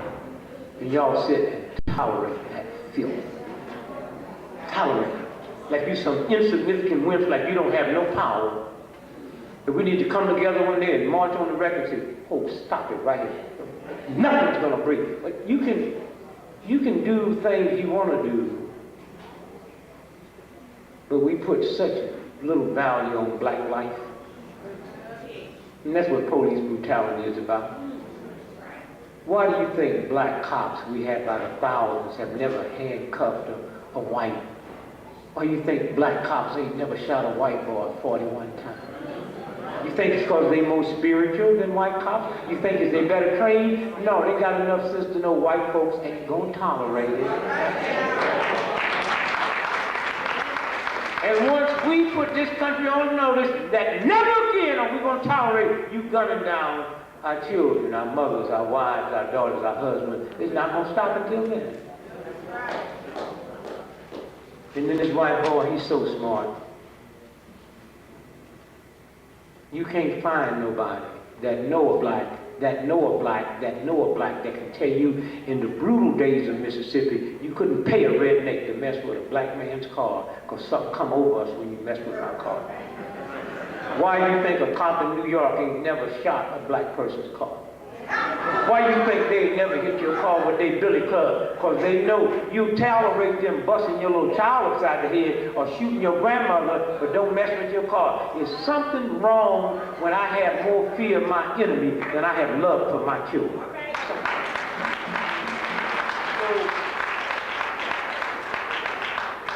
So as I leave you tonight, I say to you, they just talked about AIDS at the UN yesterday. Oh, it's so horrible, what are they frightening black folks doing over there?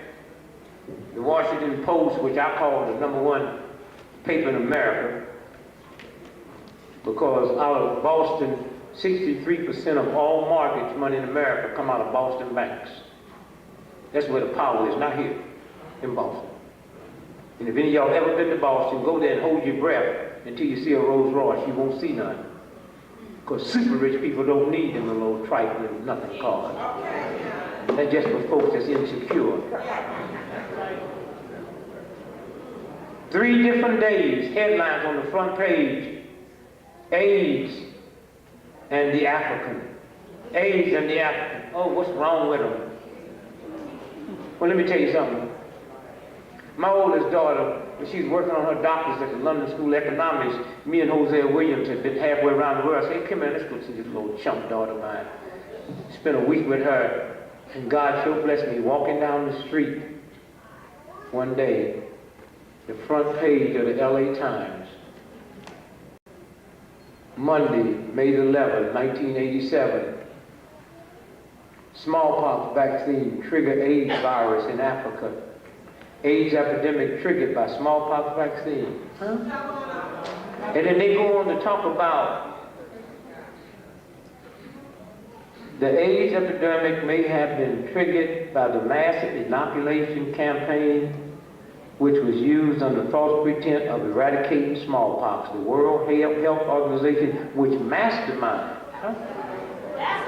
And so they got us running around believing that something trifling is happening over there, 2 million died, and we walking around instead of looking this punk in his face and say, whatever they got, you gave it to them just like you put smallpox in the Indian blanket, just like you injected my brothers down in Tuskegee. You did it, and I'm not going to come to you ashamed. You the one need to apologize.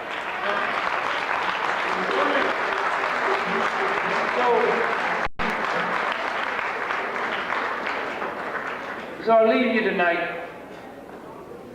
and I say to you, every now and then, he makes some mistakes. I want you to hear this date here, Saturday, October the 24th, 1987. What year? 1987. Now listen, save some time. An estimated 1.5 million Americans have the AIDS virus, but that's based on a 20-year-old study. Now subtract 20 from 1987, and we wasn't supposed to have AIDS then. So I leave you and I tell you, take care of your bodies. There's something wrong with a group of people that make more money than any other black on the planet. Most white folks have more education hours than any black on the planet. Most white folks, but our death rate from disease and sicknesses, we black folks in America is less than 12% of America's population. As we sit here now, 87% of everybody in America on kidney dialysis machines are black folks. There's something wrong with that picture. Black men is less than 4% of America's population. But 83% of cancer to prostate death is black men, and y'all don't see nothing wrong with that?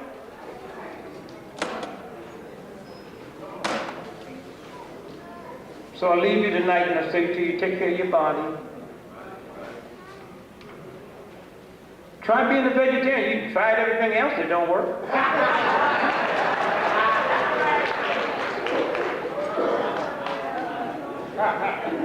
Black teenage boys in America have more asthma deaths in America in 1 year than all the asthma deaths on this planet put together. Why? Because Harvard, Yale, MIT haven't realized that asthma is a dehydration, and an asthma attack is your brain sending a message to squeeze the water out of the lungs. So most of the time, 6-foot glass of water would resend that message. The two ways you die is called attack: an asthma attack, which is your lung, and a heart attack. And you've asked yourself, what did I do to make my heart attack me? What did I do? How am I so trifling to make my lungs attack me? And why little black boys have so much asthma death? Because they don't drink water. Drink Gatorade, lemonade, Kool-Aid, and soda pop.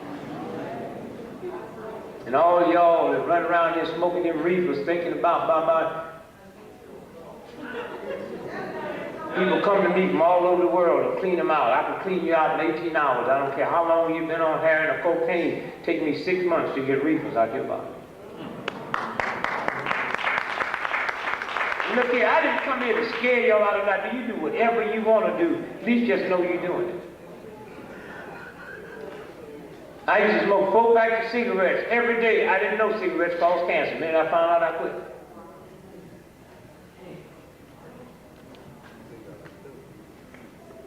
Take care of your body.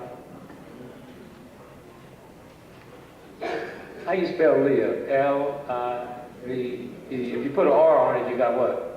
Liver. It's the only thing in your body that sounds like live. Take care of your liver and your kidneys. You can't take care of it reacting to racism. Because the first time you get all uptight, and I'm so sick and tired, you black people always tell me what y'all told white folks on the job.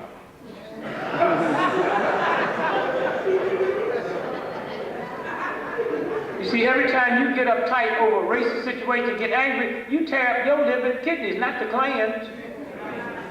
You put all of that pressure, and your liver have to take the blood, the poison out of the bloodstream. It can't do that while you putting all them negative vibrations down there.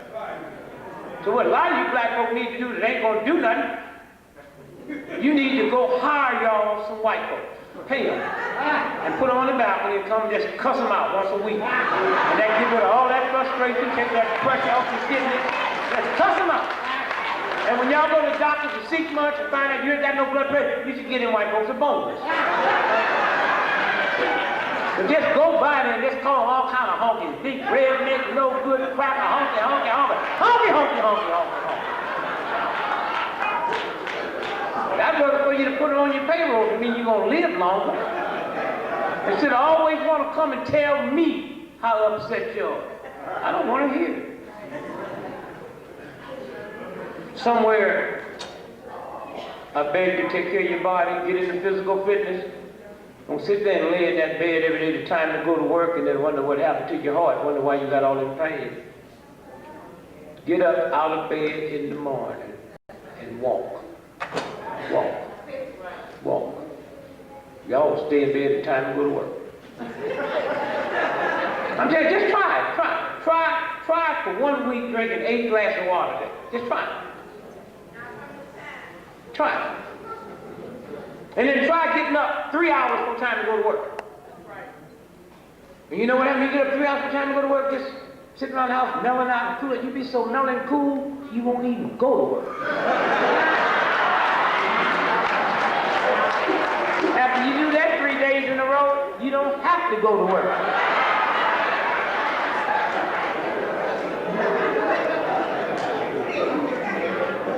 Let me leave you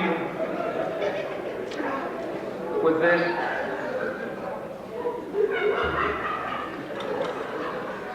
They were spraying all over New York because they say 2 mosquitoes came in here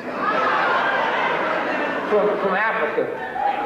Y'all remember that? 2 mosquitoes came in from Africa. Now, Africa got one non-stop, the whole continent, one non-stop plane a week. How do mosquitoes know which one to get off?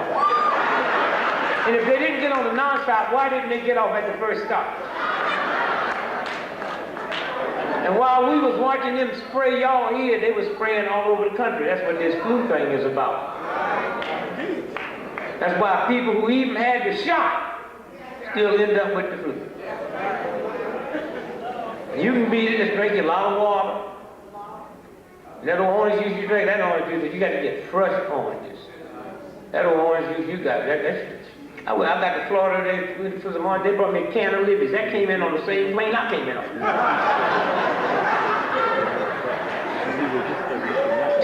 crushed garlic, you eat a lot of garlic, just go down there and wipe all that stuff out. Garlic, garlic, garlic, golden seal. You don't have to be sick. And then get you some rest. Try to get you some rest. And when you get rest, turn the radio and television. I want to sleep all night long with radio, television. Melatonin, the body produces it every night when you go to sleep. But you have to be in a dark room. If you got one light on in the room or got TV on, your body will never produce melatonin. Your brain will not produce it. It has to be pitch black. And all you folks that raise children with that little night light in the room, you did them a disservice because they never got no melatonin. And you women that didn't want to nurse your babies because it make you have flabby titties, you were right. You were right. You got them firm, look them in the eye tits.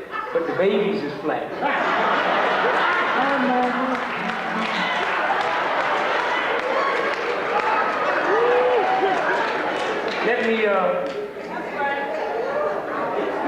Let me leave you with these two thoughts.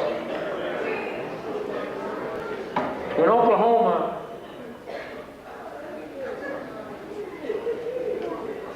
federal building was blown up. A white girl named Carol Howe.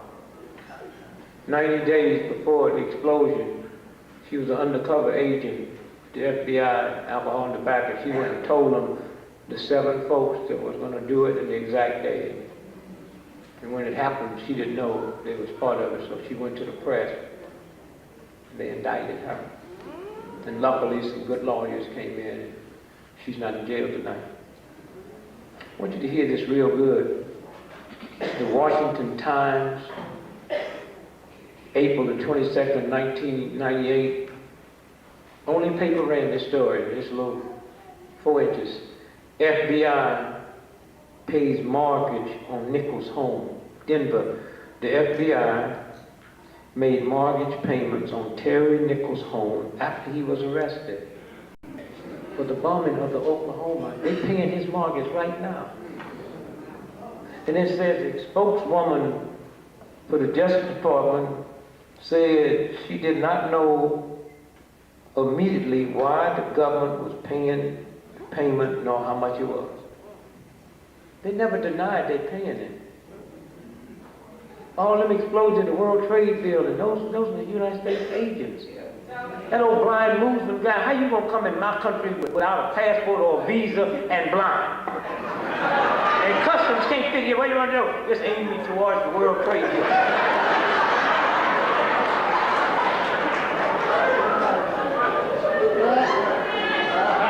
You know how many of them Muslims work for the CIA? And they're going to whitewash everybody. Loudon, bin Loudon, been on the CIA's payroll ever since he's been in the public eye. And you black folks run around thinking let me tell you something. They can take you out anytime you get ready. The CIA gave that punk thug $3 billion to put that whole resistance together in Afghanistan because that wasn't a war of liberation. Russia, America, and Britain was fighting for who was going to control the heroin, which is the biggest part of the heroin on this planet come out that part of Afghanistan. And bin Laden and the United States won. That's why 98% of the heroin in America and Britain comes from them thugs.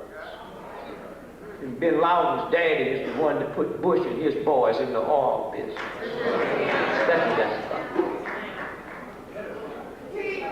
And Bush, with his little stupid Texas governor, said he know he lived in a crack house with a sister for 2 years in Houston, Texas, and he know they're gonna bring that out whenever they get ready. He know he got a baby by one and an abortion by another. He knows that. And I'm not about to be stupid enough to believe I know it. The New York Times don't know. And I never assumed he was going to run for president. He got $61 million. Y'all saw that, right? Have y'all forgot him and his brother ripped off a savings and loan for $61 million? All they doing is using this campaign to launder that savings and loan money and clean it up. Money is not power. Education is not power. Information. And Bush, the reason they ran him out of the White House, Clarence Thomas, that white woman he married to, is Barbara Bush's niece.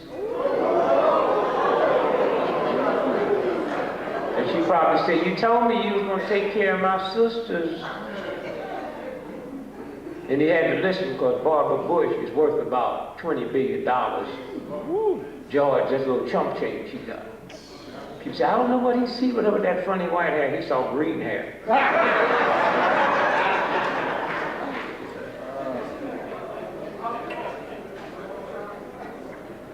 Have y'all forgot two things about the O.J. trial? Then Nicole Simpson's mother said she talked to her daughter at 11 o'clock. He said, how you know? I said, me and my husband, when we went to dinner that night, was an hour and a half from the house, and from the time we left, we couldn't have got back before 11. And they go and get Bell Telephone to trick the records.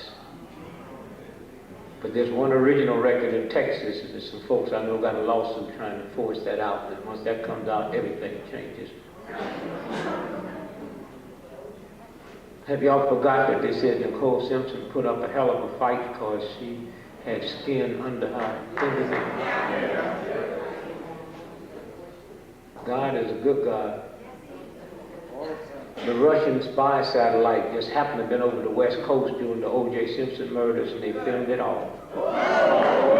Hear me now, they didn't mean to, they just happened to have been passing over, and they captured it. And sent it all to the State Department, and they never heard from them because they didn't know they did. And they got everybody duped. Some probably pulling for O.J., some pulling for this, some pulling for that. That's a game they play. And the reason you haven't heard no more about the skin on her fingernail, because when they checked the blood and found out the blood wasn't O.J.'s and the skin was white, the 4 pathologists was getting ready to hold a press conference that morning to announce it, and they murdered all 4.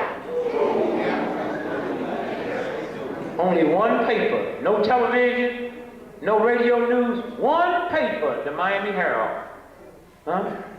The Miami Herald, Thursday, July the 20th, 1995, page 3A, and here's how the headlines read: 4 LA City employees killed. And you got to read all the way down to paragraph 6 before it talks about the Piper lab was the lab that was handling the O.J. Simpson investigation. And so I leave you tonight and I say to you all, thank you. Thank you so much.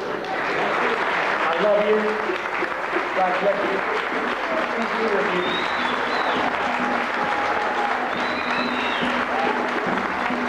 Now, Big Gregory. Let's give it up. Big Gregory. Thank you, thank you, thank you, Big Gregory. Thank you.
Let me just first say we thank and praise God that we all made it here safely today.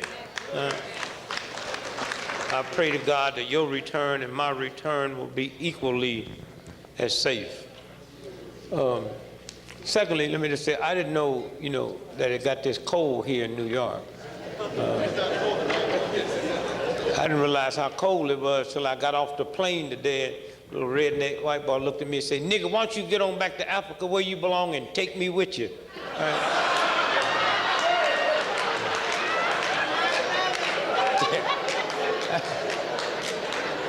Now, here's when you know when it's cold. When you go down to 42nd and 8th and the flashes is wearing coats.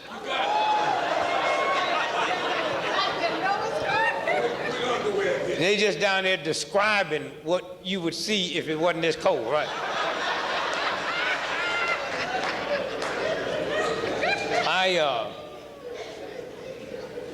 See, I be cold in America in the summertime. It's just something about my African genes. They just do not tolerate this type of breeze. I know y'all be talking about reparations and all that. Well, I was born in 1932, so I'm not ready for reparations yet. See, they owe me some other stuff. See, and y'all don't have to have no attitude about reparations. Y'all gonna get reparations and you ain't gonna have nothing to do with it. Them same lawyers that got 40% of that $300 billion cigarette settlement gonna get your reparations money. Ain't got nothing to do with love. Got something to do with I get 40% of it. And there is no case like our case.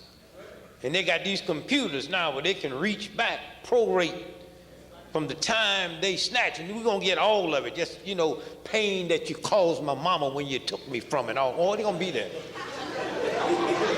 But you black folk better be ready now, because unbeknown to a whole lot of folks, there was more white slaves in America than black slaves. They just called them indentured slave servants. Now, when the money comes, they're gonna be up the front of the line, so y'all better be ready. They'll be at the head of the line, because white folk do not mind standing in line. They'll stand in the line for 4 days trying to get tickets for a Rolling Stone concert that ain't coming for 2 more years. I mean, they don't care nothing about no line.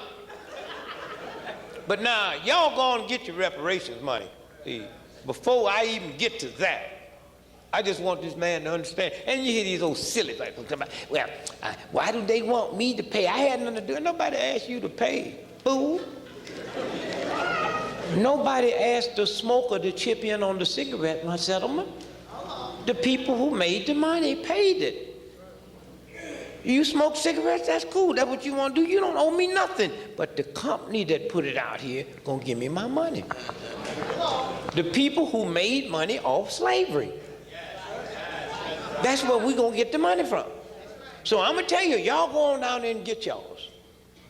See, I just want the man to know that first, before you even talk about reparation, I'm laying over there in Africa minding my own business. Now you call me whatever you want to call me, savage, this and that. I was minding my own business. You understand? God gave me the ground. That was my house. Nice warm breeze every night. That was my cover. Wake up in the morning and reach up and get my breakfast off a tree. This white boy come over there, stole me, introduced me to rent, Safeway, and snow.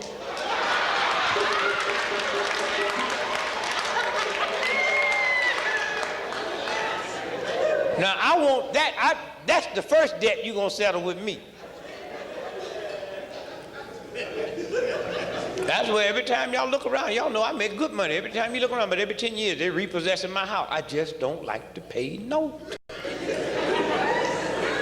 And I don't understand, most of you black folks, y'all be sitting around here talking all militant and acting all like blah, blah, blah, but you got good credit. I mean, y'all might think y'all protest. You can put all these funny looking outfits on, twist your hair all kind of way. If you got good credit, something wrong. Who wants to be validated or peacefully coexist with a vicious, insane nation? What's that, TRW? I call him up and give him bad stuff on me. Hey, man, let me just tell you. I'm so sick and tired of being around black folk with good credit, but you ain't got no cash. I'm trying to find me some black folks with bad credit, but cash. That's the biggest problem I had with my wife. When I first got married 42 years ago, she couldn't handle debt. She always wanted, we got to pay on time. When we gonna pay Sears and Roebuck? I said, baby, you act like we got some money. We don't have no money. And when I get some money, Sears and Roebuck is not my first priority. Sears knew I wasn't gonna pay for that stuff when I got it. Yeah. On the back of the application, they said, who gonna pay for this? I said, your mama.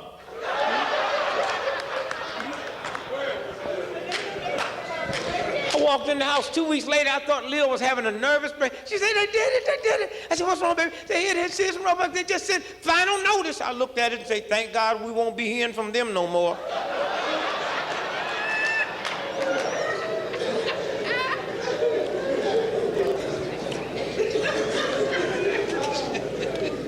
And all y'all got good credit, don't nobody care.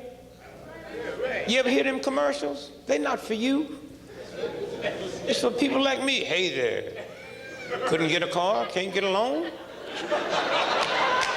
Call this 800 number, we have you rolling by noon.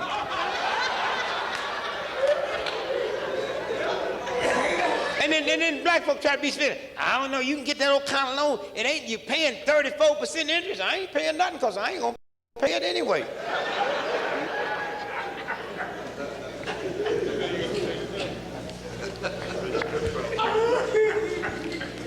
Say, well, we don't like to give colored folk money because they don't pay. I said, well, I can't speak for the group, but you right about me.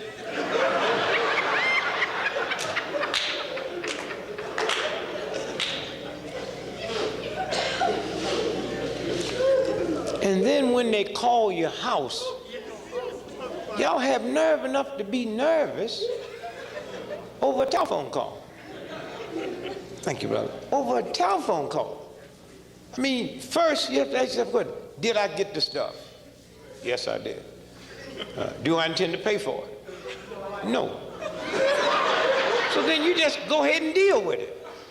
Don't be lying, talking about, tell them I'm not here. What's that about? Then you got little children coming up talking about, tell them I'm not here. Thank you, brother. No, sit here. Thank you. Yeah, I drank dead out this bottle here, man. You don't understand that? Youngsters, y'all do whiskey like be drinking out little cups and stuff. You gonna bring me a bottle of water to measure out how much I'm gonna drink.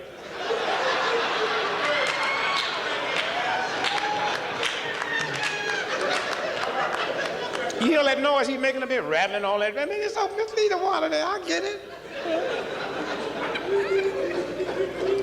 And then bring one little bitty old bottle.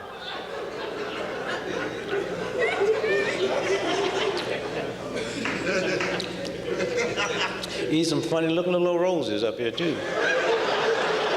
But I guess it had been cold here.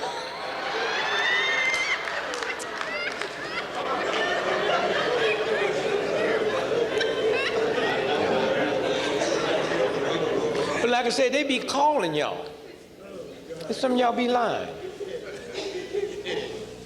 Plus, them folks that's calling y'all 9 times out of 10, they're not even in the same state with you. How many of y'all are aware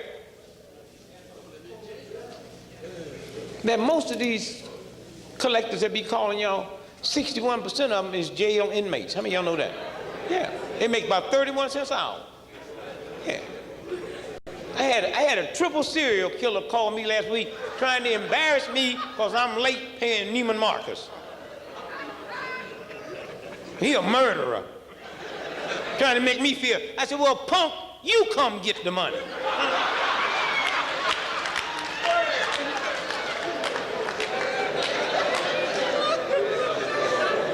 First, there's nothing ungodly or unspiritual about not paying. The violation is when you lie. You go right to the phone. Yes, Dick. Yeah, this is Dick. They don't know what to do because they've been trained that you're gonna say it's not you. And when you say it's you, they got to go back to the manual. What do you say when they say they there? Huh? He come back. You know this is not you. I said, boy, how old are you? You 22 years old. Let me tell you something. I've been owing this company this money for 38 years. I mean, before you was born, I owed them. What make you think you gonna collect it in your lifetime? Huh?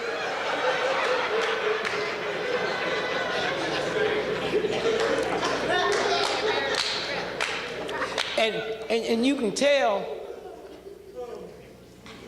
when it don't work. See, people just want to harass you, and don't get scared about bill. I mean, fear and God do not occupy the same space. Huh? Well, my brothers called me the other day scared. They're about to repossess my car. What must I do? Don't park in front of the house.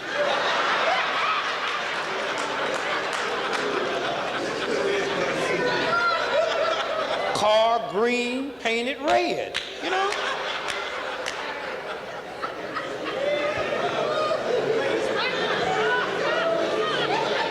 I mean, you just let too much stuff bother you, you know? How in the world I owe you and I'm gonna worry?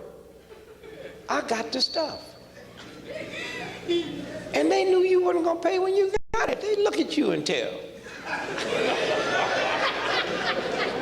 I mean, I got in town today and I heard them saying, I had to slow up and call the radio station because they said, this furniture company said you can come get all the furniture you want and you don't have to pay till 2003. That sounds like reparations to me. I mean, they didn't say, come get a couple of chairs. They said, well, all you want. Man, I'm going down there tomorrow and buy stuff for folks I don't even like. I'm gonna get this homeless woman a couch, you know?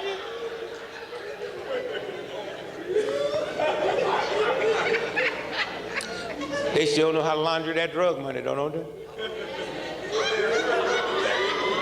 I mean, 2003? Please, I mean, first, when you stop and think about, you know, the games that they play, and then after they can't bother you and faze you.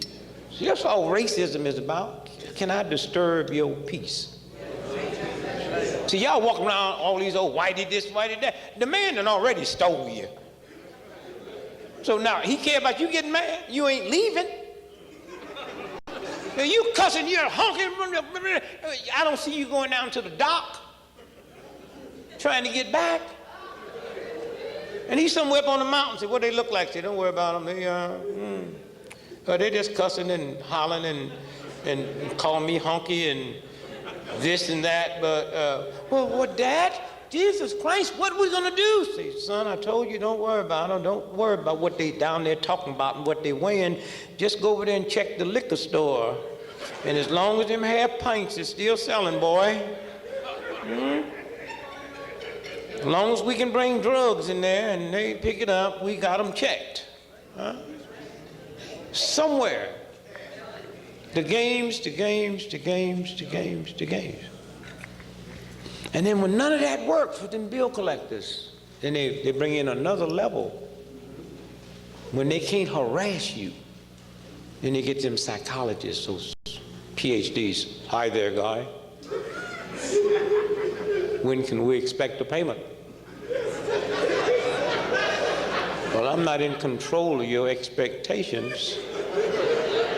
Matter of fact, you can expect a payment all the time.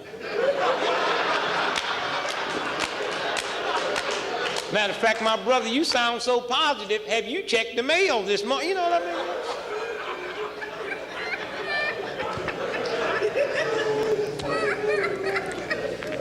And then you just worry about stuff, you know, that you don't have no control over. I had this cousin went in and spent all this money, had a 50th wedding anniversary. So what? So you've been married 50 years, so what? That's you and her. Oh, he had this big elaborate party. And then 2 days later, he in the mental hospital. So I said to my wife, I said, you know, I knew the boy, you know, he's kinfolks. The boy never was stable, you know. And just to be married to the same woman for 50 years, you know, means something had to be wrong with her too, you know. I mean, I've been married 42 years. I'll be the first one to admit, I think my wife's a little, you know. I said, well, I'm gonna leave. She just fall on the floor and laugh. Children get the bags and be packing my stuff. When you going, Dad? You know, don't y'all need me? And this whole game they play about the problem in the black community, ain't no black man, that's an insult to black women. We ain't home when we home. You know what I'm talking about? Sister fix that big old cobbler for you and have everything right, and you sitting there mad at a white racist system, and you sitting there, she said, how you like the cobbler, dear? I'm eating it, ain't I? That whole Jack the Ripper had a mother and father. Hitler didn't come up in no broken home. You can't find no more family values than the Italian mafioso. How you gonna always let somebody pick an agenda for what you supposed to be ashamed of? Huh?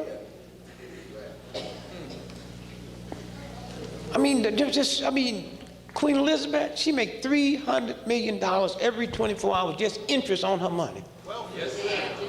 The girl been in a palace with that Philip she married to, husband and wife, rich, in a palace. You can't find no more dysfunctional, messed up children than hers. Right on. Huh? Only one over there act like they got a little sense at all is Queen Mother. She 102 years old. You see the birthday party they have for her? She went in them big old high heel shoes. She out there stuff. And the only thing wrong with her, she had 2 hips replaced, and she wouldn't have had to do that if she ever learned how to stand up after she drank a bourbon.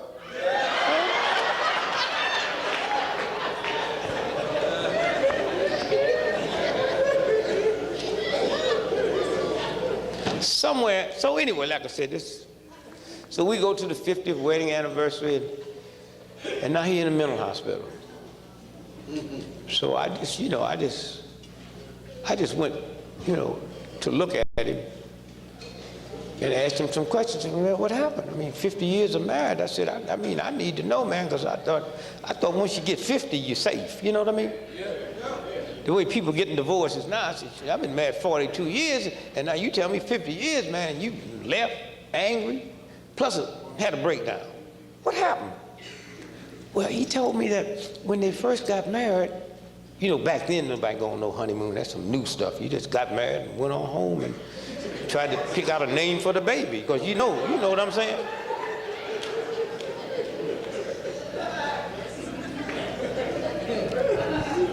Now y'all be funny about marriage. Y'all got all this $40,000, $50,000 to get married and all that, you know. So anyway, he said when they got married and they went home, and in the foot of the bed she had this big old cedar chest. You young folks probably don't know what that is. It's big old with a lock on it. He asked her, said, well, dear, what is that? And he said, well, it's just something I promised myself. My little secret when I got married, I was going to do this. And 50 years later, he'd never asked about it again. So he said, 50 years, this cedar chest been sitting here in front of this bed. And I asked you the first night, what was it when we got married? And you just said, your little secret. Now, we've been married 50 years. I mean, don't you think we're close enough you could share it with me? She said, come to think of it, in 50 years, you haven't asked anything about this, sure. But she'd get the lock, and she'd unlock it and open it up, and it's 2 ears of corn and $50,000. He said, what's the 2 ears of corn for? He said, well, I promised myself when we first got married, if I was ever unfaithful to you, I'd put an ear of corn in this cedar chest. And that didn't bother him, because he's thinking about, I've been married 50 years and just twice. Huh? Just twice in 50 years? He said, well, what's the $50,000 for? He said, well, every time I got a bushel of corn, I sold it.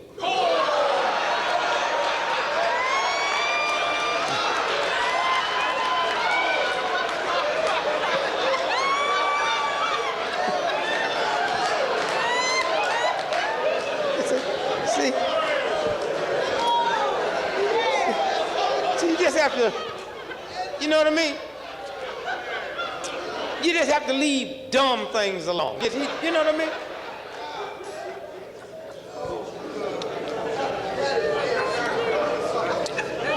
Got this old dumb cousin. He always want to try to lose weight.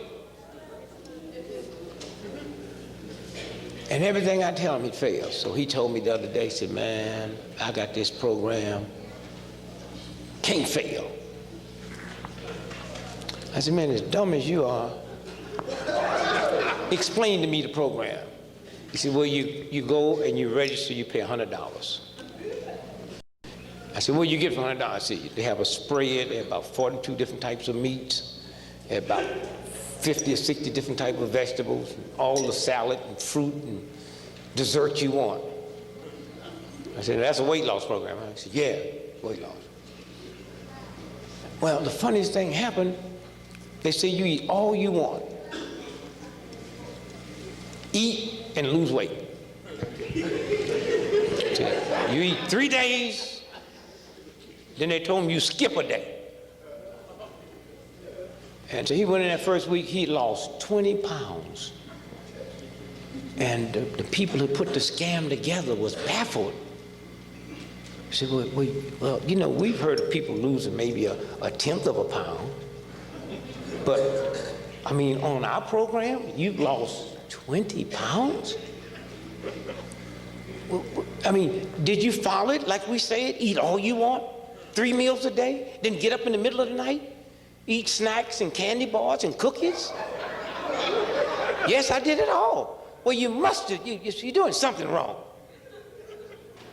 Well, explain to us, what was the hardest part about the whole weight loss? I mean, was it those hunger pains that was going through the body in between those snacks? No. See, the hardest thing I had to do was, that day I had to just skip all day.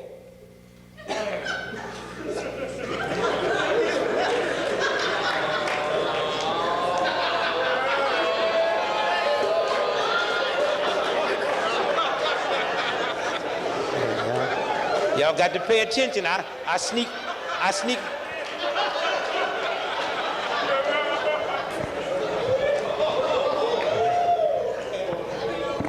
All right, see if you get this one.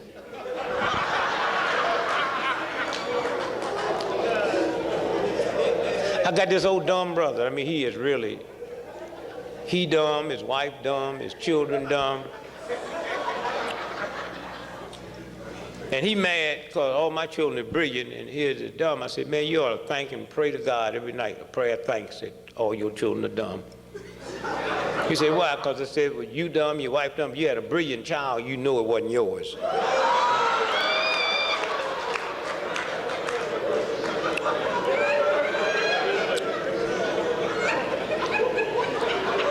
They arrested him and his son for drunken driving.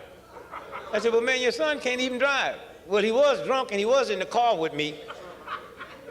I said, bro, they cannot arrest a person in the car for you for drunken driving if they're not driving. He said, well, you just think you know it all. I said, no, I'm telling you. I said, look, man, you know, one of my daughters is a brilliant lawyer. Let me send her to St. Louis now. I don't need, you think you the only one got some smart. Me and my son, we're going to be our own lawyer. Now, you talking about a dream team.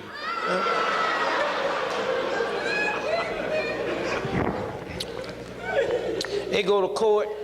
He called me the next day. Well, we did it. I said, what happened? We went to court. They reduced our drunken driving to second-degree murder.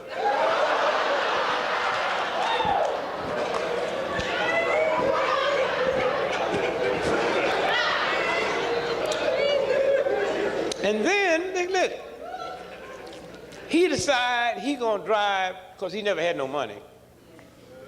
So now he got a little retirement piece, so now he was never able to take his children to Disneyland, so now he's gonna take his grandchildren to Disneyland, so he calls me up. I just want you to know that me and the wife, we're taking the grandchildren to Disneyland. Now he live in St. Louis. Say, how you going? Say, we driving. Say, I'll call you every day to let you know where we are. Now I show how dumb that boy is. For 54 days, he called me.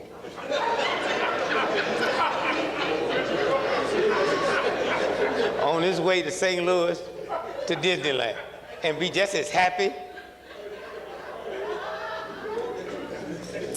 So then he called me and he says, we just about there.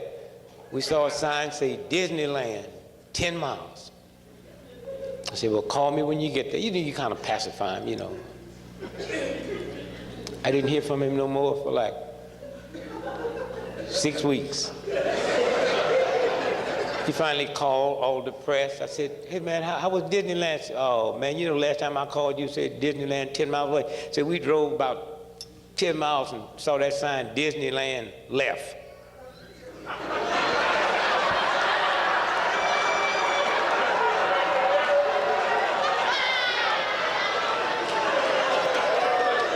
So we turned on around, went home.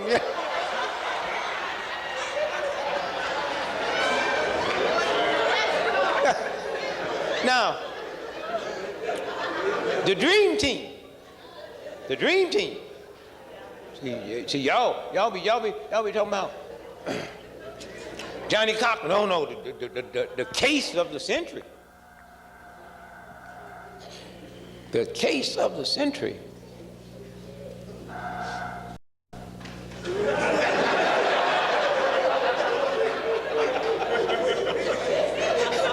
That's white folk calling somebody in here. calling you by your slave name. I tell you one thing these white folk can do in this town. They got a machine that can melt snow. Huh? Did you see on New Year's? Huh? It don't mess with commerce. I mean, gone. Worst snow y'all had in like 6 years. Not in that area. It's water. Now, they would never use that machine in front of a hospital to clean off the emergency ramp. They would never let it follow fire trucks to a fire to melt down the snow off the fire hydrants. I mean, yes. But the trial of the century, and OJ, we're kind of, you know, the boys kind of, you know. I was glad he won, but I just, you know. I mean, I was wrapped up in the case. I ain't gonna lie. I looked at it every day, every night, listened to reruns. On the weekend, I was just a nervous wreck waiting on Monday. I ain't lying. I was. Matter of fact, 2 weeks before that OJ trial ended, I got so carried away, I thought I did it. I called my wife, said, baby, get them tight gloves out. I'm going to turn myself in, you know.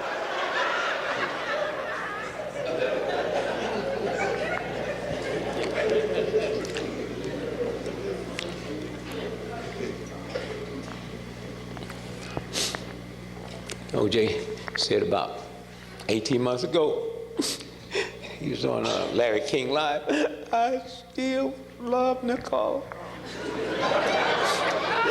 Matter of fact, I sleep at night, she comes to me in my dreams. I was trying to get hold of him. I was going to ask him, next time she come to you, ask her who did it.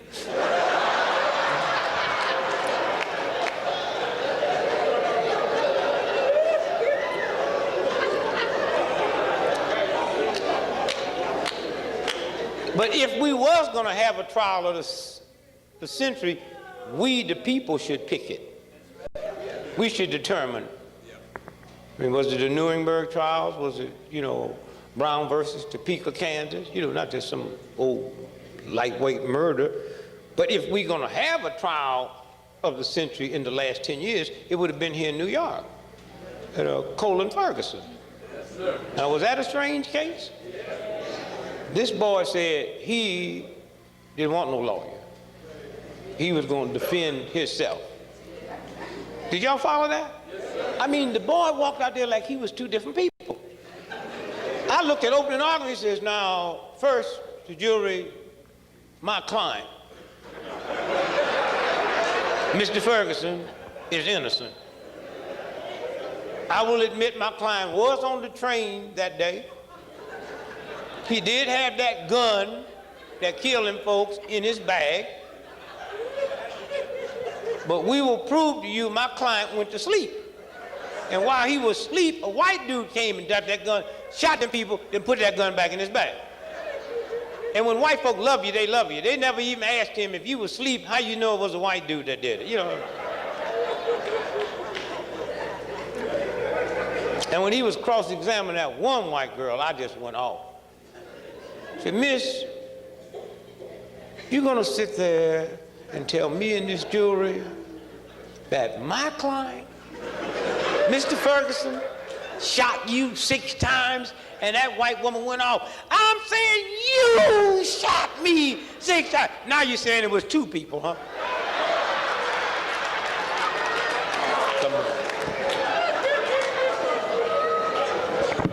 Somewhere.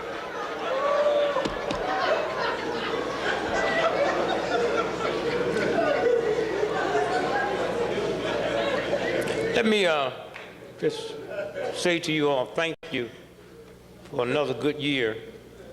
You know, I go all over the country, all over the world and speak, and there is no group like this group. No group like this.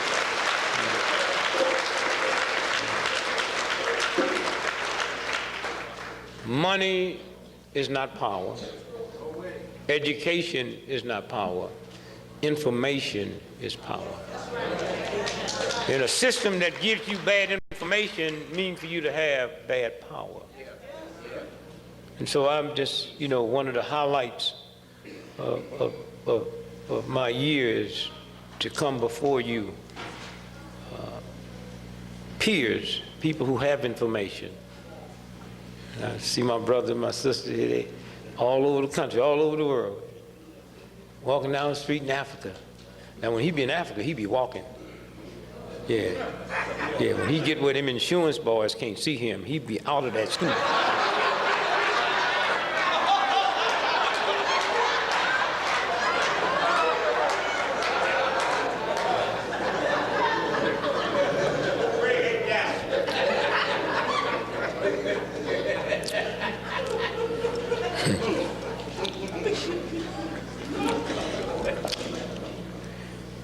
Where we headed now is going to be exciting.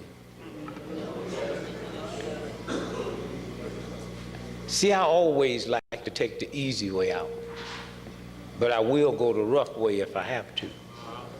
I've always liked the easy way. You know, God moved that mountain, but I'm also willing to climb it if I have to. If I have to.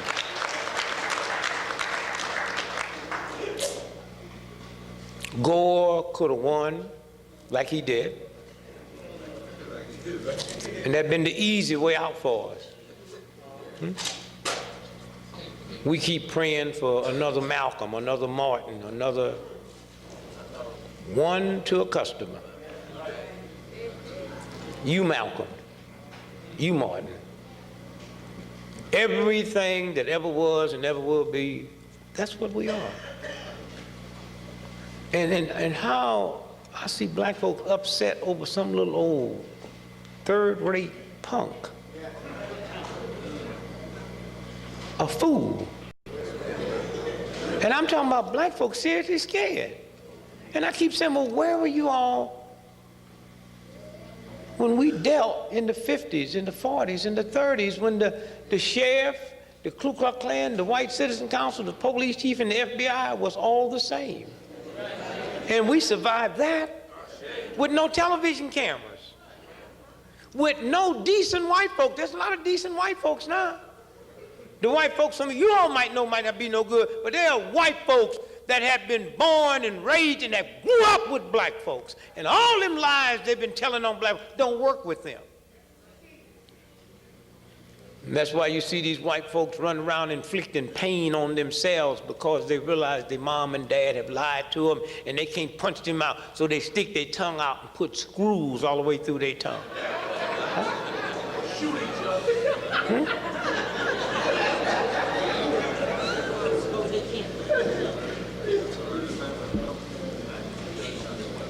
And Bush gonna be in for a rude awakening. These little white folk gonna cut him a new booty hole. They got 50,000 people waiting on him for the inauguration, and they got some white folks say they're gonna close it down. See, we talk about going to the Supreme Court and praying. I ain't got no problem with that. I'll be with them. But then white folk talk about closing it down because they think as free people. See, they know this thing ain't gonna never work. Huh? And the only way it could ever work is that we would have to spend as much time making it work as black folk as we spend going around the world trying to prop up this filthy, insane, vicious nation. And my embarrassment, and the reason I have to stay out here, I'm embarrassed. I was in the military. There was no war going on. I was in the military. I wasn't married. But when I was in the military, had there been a war going on, had I been married, had I had children, and that white boy say, let's go take that hill, I wouldn't have said, how will this affect my family? I'd have ran up that hill. And so I'm just damn sick and tired as a black man and as black men go all over the war killing for this vicious, insane thing. Then when you come home and find out somebody shot your mama, you want to march.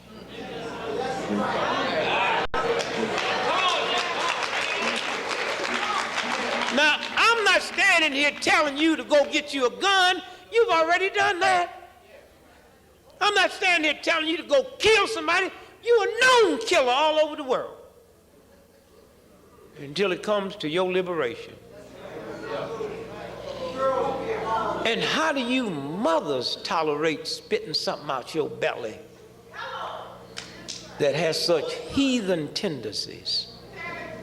How do you feel?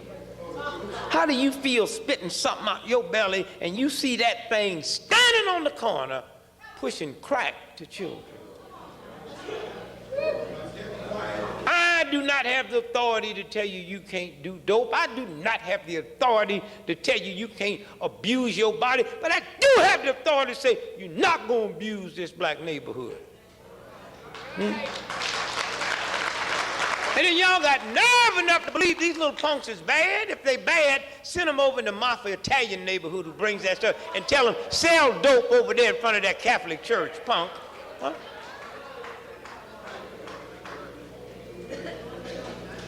These are games. And what we need to do is just sit back and just listen. See, what we need to do is follow white folks, maybe.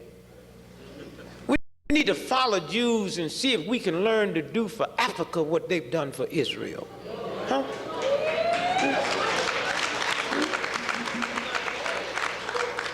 Maybe we need to learn to have that type of love for each other as they have for Israel. You spend all your money doing all kinds of crazy stuff. The strongest two forces in the history of America has always been the black woman and the black church. Always. That's why both of y'all are under attack. They can burn down a black church, but they never burnt down a black hoe house. They never burnt down a black crack house, but they can burn down a black church. Huh? A white boy put on a dress and look like a woman, they call him a transvestite or a cross-dresser. They want to refer to RuPaul as a beautiful black woman. Something wrong with that. Something wrong with that. So somewhere when we understand our responsibility, there's a violation of God for you to let a system who hates you reduce you below the dignity that God have implanted in you just so you can pay your rent or your house note or feed your family. God's telling you death is better.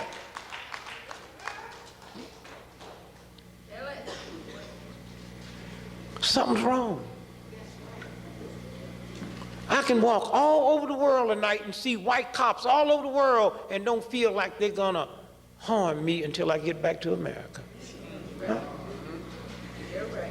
And if you all don't understand the insult magnitude of police brutality, then you crazy. A Ku Klux Klan will jump out on me and say, hey, nigga, come here. I can break and run. I can say your mama's a nigga. He can pull out a gun. I can take his gun and pistol whip him and shoot him. I can't do that to a cop.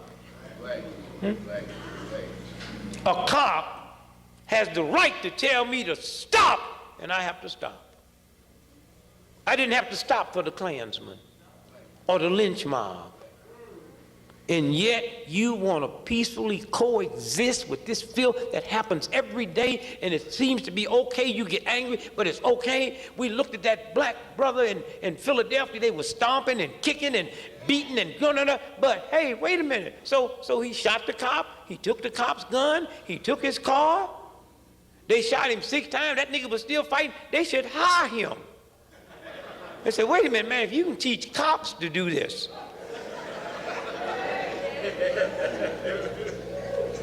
But I tell you what, had that been a Doberman pincher that took that cop's gun and the gun accidentally went off and shot, now they found out the cop shot the cop.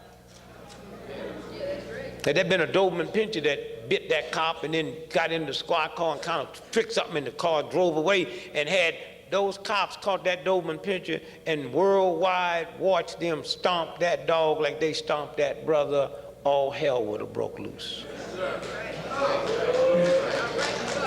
Anytime I live in a country that you can treat me as a human being worse than you can treat a dog and get away with it. I mean, I live in a country where it's open season on me. I live in a country that have a deer season, a fishing season. You got to get a license to fish. You got to get a license to hunt. You can be driving through certain places like y'all traveling, they'll stop you, open up the hood to see if you got, they ain't never opened up the hood to look for me. And then we tolerate it. And so maybe this election might be what we need. Because we had the power. A country ain't, America ain't nothing but a punk. Crazy. They talk about God and spirituality. I was in Neiman Marcus. Now, poor folk don't shop in Neiman Marcus. I'm in Neiman Marcus the other day, and they got that people standing in front of me buying stuff, and they got to take that machine and take that hook off them clothes. Huh? These ain't welfare. These super rich folks. Yeah, I know they got good juice in their credit cards. I've used some of them before. You know, they just be there, just feel so good. I just slip my stuff up in front of them.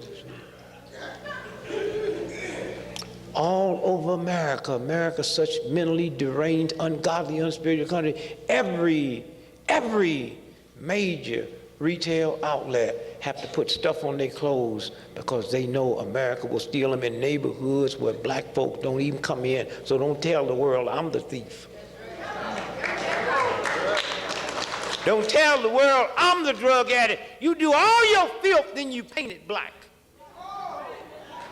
I caught you red-handed. What do I caught you red-handed mean? It means a thieving Indian. That's what it means. I caught you red-handed. They always gonna determine what the logo gonna be. Flip Wilson. All they used him for was to defame the strongest two forces in America, the black woman and the black church. And the bad part about it, some of y'all thought it was funny. As long as you've been black, you ain't never seen a woman like that one he's supposed to be, and ain't never met a preacher like Leroy. But I don't see nobody, no comics on TV talking about priests ripping off little bitty boys' booties. See, what's the fastest way to get a nun pregnant? Dress her like an altar boy.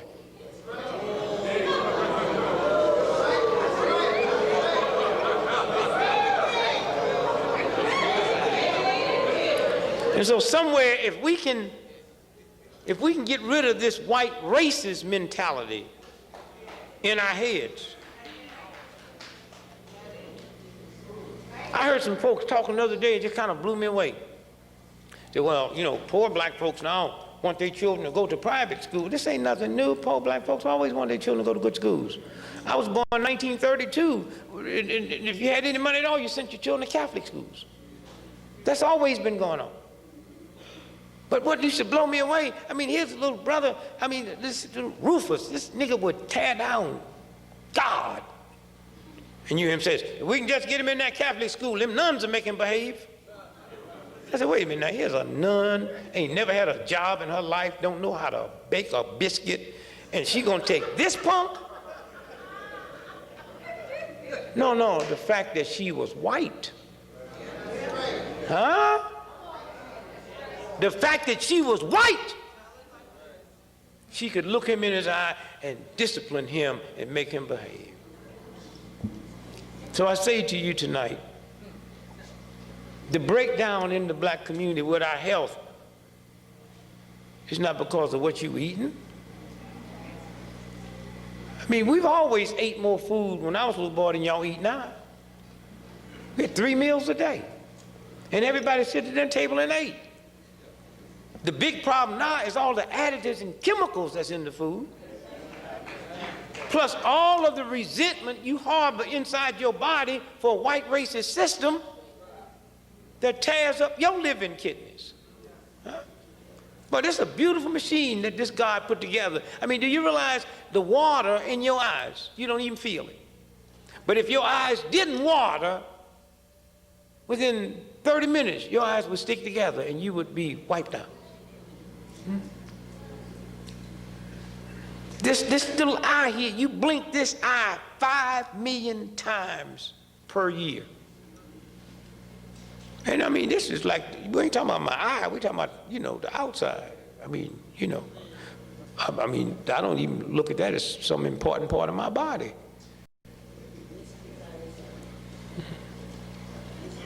Hair grow in your nose, you don't even feel it. And you get an inch per year. In your lifetime, you got 6 inches or 6 feet of hair growing, you know. When a mother feeds a baby breast, that produces 45 gallons of milk per year. Your lungs, when you breathe in, 2 gallons per minute. Your hands just touch, when I touch this here, just like that, 350 feet per second, those impulses go to the brain. Do you realize what kind of machine we got? Take care of your body. Just little simple things. Little easy things.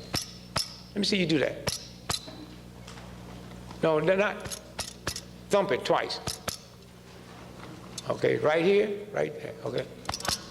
What is it? Thymus. Thymus, that's right. Do it 30 times. Not now. Do it in the morning, do it in the evening. 30 times. You know what happens? What'd you say that was? And when you do that 30 times, you strengthen the immune system. Huh? That's what the gorilla be doing. Huh? The gorilla don't do that and that hits the thymus. Huh? And notice every time you see one of them old Tarzan movies, when Tarzan got to go catch somebody, he do that. Huh?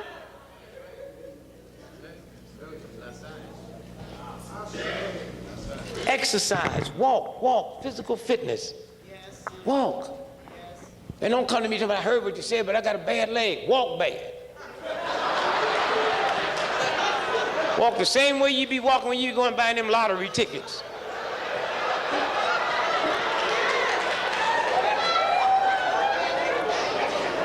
You can do anything you inspire to do. Huh? I mean, we leave here, you go to the shopping mall. I mean, you go to the mall, they got 60,000 parking slots. All of them be full, except the handicap. And you know they're not coming. But you better not park there. You go to 7-Eleven, handicap parking. Huh?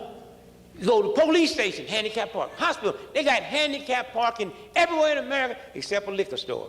They say, you want this bottle of Jack down? You get out that car, walk in here. You need some help? I get my whiskey on my own.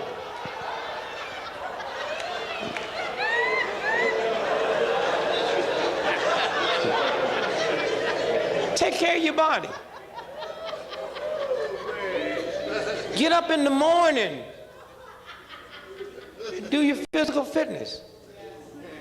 Get you a nice little brush or get those rough gloves and just scrub your body down. Just dry bath. Stimulates that whole system. Just start at the bottom and work up. Work towards your heart. Get up to the top. And start going to bed. Turn the television off. Go to bed and go to sleep. And turn the lights. Stop sleeping with lights on. The melatonin do not produce itself where there's light. You have to be total darkness.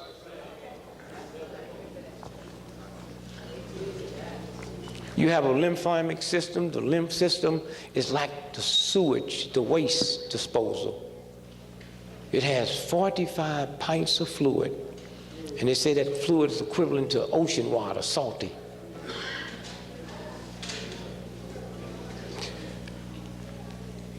You have 15 pints of blood, but you got a pump for the blood. There is no more fluid in your body than the lymph system. 45 pints, and there's no pump. Huh? And the only way you move that filthy system, that all of that stuff that's in the lymph, is by walking. It's by moving. It's by moving. And when you don't move, it just sits there and it just stays there. You have to move. And you got to move, sister. He don't have to move. Just get him a symphony record and just play it. Let him sit there and direct it and direct it and direct it. And the same thing happened. They found out symphony conductors live 20 years longer than any other occupation. And dumb white folk, they got a grant to find out why. They get a grant for everything. And they said, well, he's listening to the music.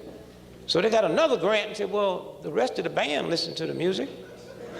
How come they don't live 20 years longer? Then they found out it's the exercise, huh? So take care of your body. And water, water, water. If you got anything wrong with you at all, it ain't 8 glasses of water a day. Whatever you weigh in pounds, you're supposed to drink half that in ounces. How many of y'all knew that? Yeah. If you weigh 100 pounds, every day you drink 50 ounces of water. You weigh 200 pounds, every day you drink 100 ounces of water. You weigh 500 pounds, 250 ounces of water every day. And then everything in that, that's the system. That's the universal order.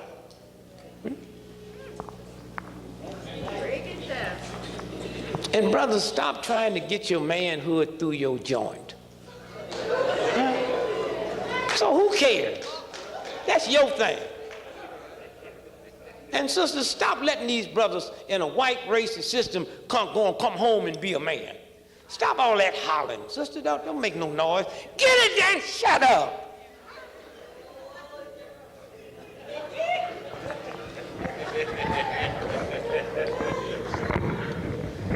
Evidently, I don't care how good you screw, it ain't liberated you.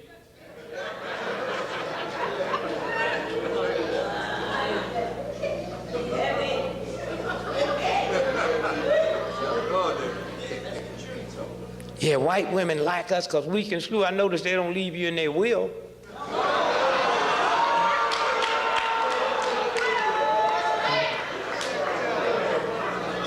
I don't see you in no fine cars. Huh? I see you still on the phone talking about, tell them I'm not here. Take care of your body. And spend some time in meditation. See, what y'all need to do is follow some of these Muslim brothers and sisters. Now, I'm not saying join the church. It's up to you. If I didn't know what I knew about health and meditation, I would snatch me a Muslim. Yeah, nigga, you gonna tell me why you don't need no whiskey? You gonna tell me how you can be out here in a winter suit on in the summertime with a bow tie, 100 and nigga, you don't sweat? You gonna tell me how you gonna stay right here in this black ghetto and you don't need no drugs, you don't need no alcohol, you don't need no cigarettes? And we keep overlooking them while we praying to God for somebody to liberate us and send us a savior from drugs and alcohol. The savior's already been here, but because they look like you, we failed it. But if them would have been some white organization that was able to do that, we'd be paying them $10,000, $15,000 to come in and give seminars. Huh? Because the Muslims, I mean, they ain't got no bumps on their face. That's true. That's true. They didn't leave the black community. They right here. So at least you ought to watch them. Just. And the strangest thing, when them niggas be selling them bean pies, they don't have more than 2. I don't care how many you order, they just go around the corner and they come back. They got them. I don't know where they get them pies. They just disappear. I'll be right back.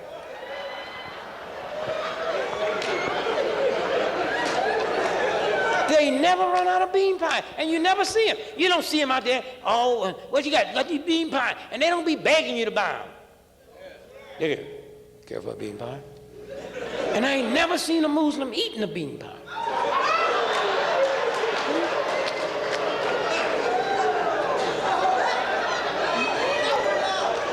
And you see them brothers walking in the morning with that dignity, they be walking like they going away. You know them niggas ain't got no jobs.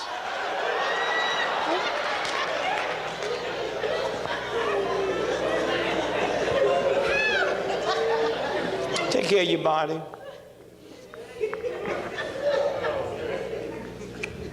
Now let me run something to you real quick. And we'll get out of here.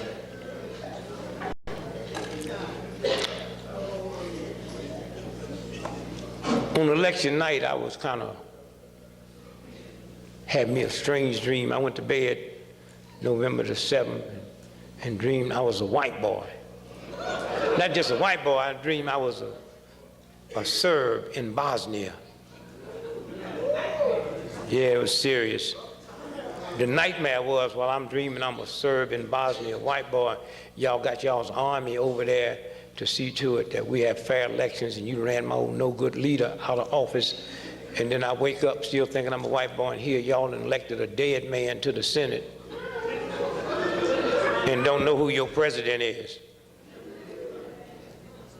Now, any way you cut it, it's something wrong with a nation that elects a dead man to office. I mean, if that don't outrage you, nothing will. I mean, death is final. It's over. They ain't coming back. You can go to funerals, you can cry, you can holler, you can scream. It's over. That's why I tell people alarm clocks do not wake you up. If you think an alarm clock wake you up, take one to the morgue and let it go off and see if anybody's gonna jump up.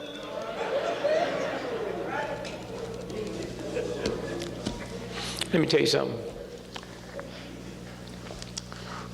This election, what you looked at went in motion about 20 years ago. There's 2 brothers wrote the book called Vote Scam, and both of them was murdered. In 1968, when they started what they call Election Central, that's the computer based at Rockefeller Center, that's nothing but a CIA trunk. And they send all the data in and it comes out the way they want it. And when you black folk get to talking about how what they did to black folks, remember everywhere in this country where black folk got misused in this last past election, those was Democratic strongholds.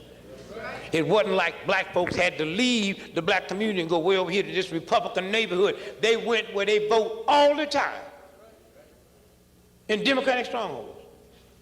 It was black folk complaining in Washington, D.C. A black town, black mayor, black police chief, and black folks at the poll. Huh? Chicago, white cops were stopping. They said they'd never seen anything like it in the history.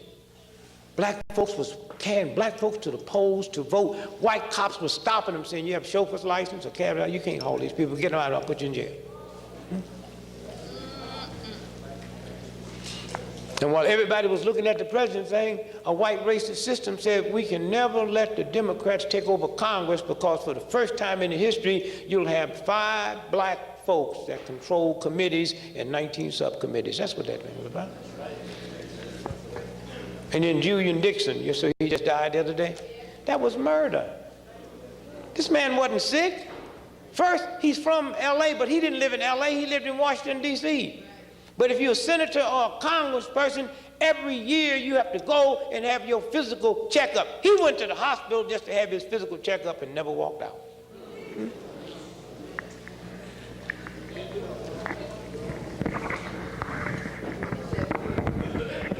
What they fixing to do is they got some new machines now that you put your thumb on it. And that thumbprint tells you in the electoral central who you are and how you voted. Now, right to vote, nigga? Okay, they never said they was gonna count them.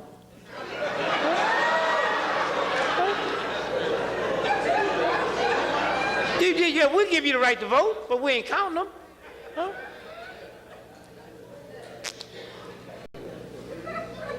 Let me tell you something. If you all remember the night when they decided that Bush had officially won, if those of you all was watching TV, in your subconscious you should have felt something. Gore wasn't as upset as he should have been, and Bush wasn't as happy as he was supposed to be.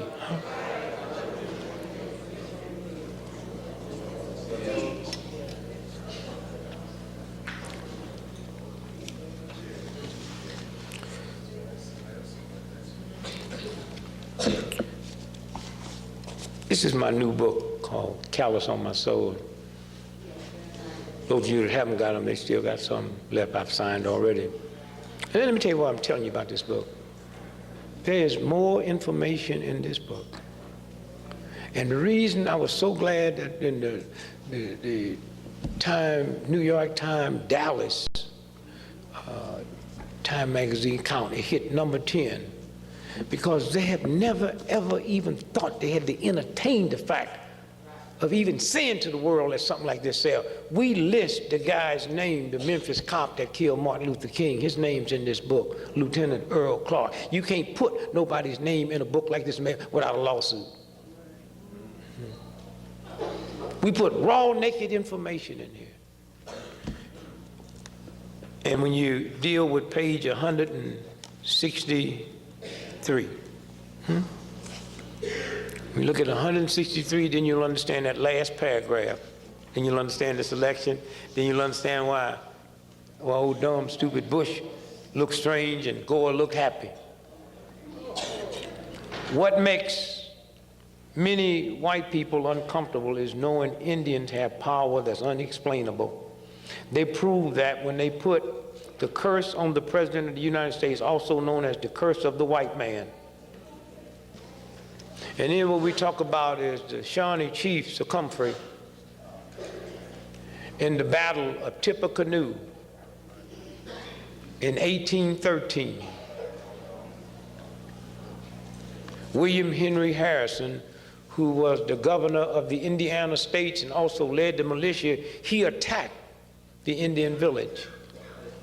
And in that Battle of Tippecanoe, he killed Tecumseh and his brother. They were prophets and psychics. And as Tecumseh lied, dying, he knew that William Henry Harrison would be president one day. Harrison didn't know that. And he said, I curse you that you will die in office, and every president on a 0 number will not complete their term. They just laughed at it, and that was 1813. 1840, William Henry Harrison became president of the United States. On inauguration day, he caught pneumonia and died 2 weeks later. The next 0 was 1860. Abraham Lincoln died in office. The next 0 was 1880. Garfield died in office. The next 0 is 1900. McKinley. The next 0 is 1920. Harding. The next 0 is 40. Roosevelt. All inaugurations have always been on March the 4th. Roosevelt changed it to January the 20th, trying to get off that Indian curse, and he couldn't.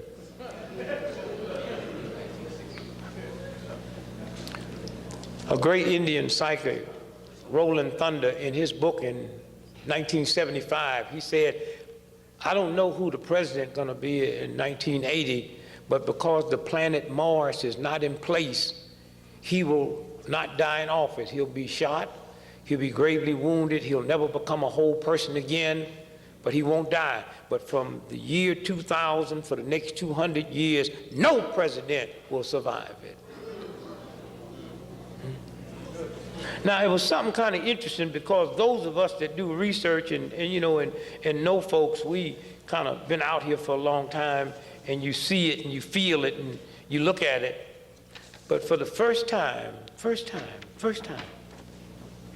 a straight American newspaper, for those of y'all that keep records, page A16, Thursday, USA Today, November the 9th, will President face Hexa to Comfrey? And they run the whole thing down in a straight American newspaper. And then right after that, about 2 weeks later, in the National Examiner, big bold, President's curse, 7 leaders died in year ending in 0. Died while in office. And so this is a strange thing that's going on. So y'all don't have to be too worried about the Bush boy. The Indians had already took care of that.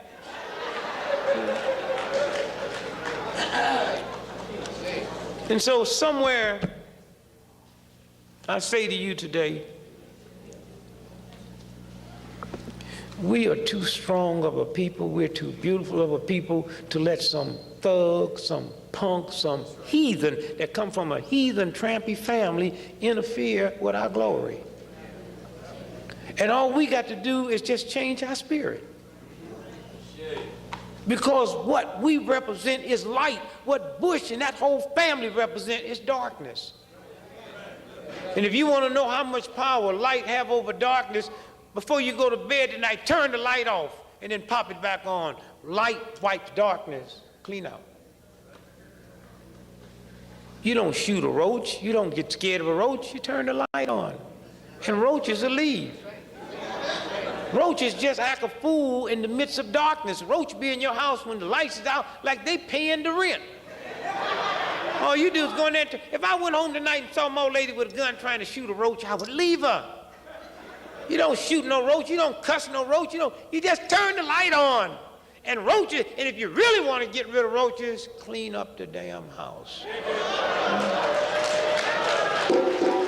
And maybe this white boy done oversported himself with his trick. Maybe this is the one that might wake us up. And we decide we're going to clean up the house. Here's a white boy that couldn't beat a dead man, and he's going to be over the Justice Department. I mean, he lost to a dead man? Well, what we need to do is the first time he get in and do something we don't like, is show up and say, we're not dead, we the living. Huh? If the dead man beats you, what do you think we can do? Somewhere. And we don't need to worry about the Clarence Thomases and the Armstrong. We don't need to worry about them thug black folk. They have a right to be ungodly and unspiritual. But Clarence Thomas will never be on a stamp. Malcolm X is on one.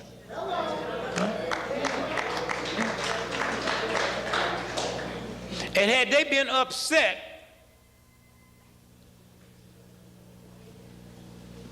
when Al Sharpton ran for mayor and tied, pushed the woman into a runoff, then 2 days later they found some ballots that hadn't been counted. Huh? Remember that? And so there was no runoff. So don't act like this is something that just started. They've been doing this.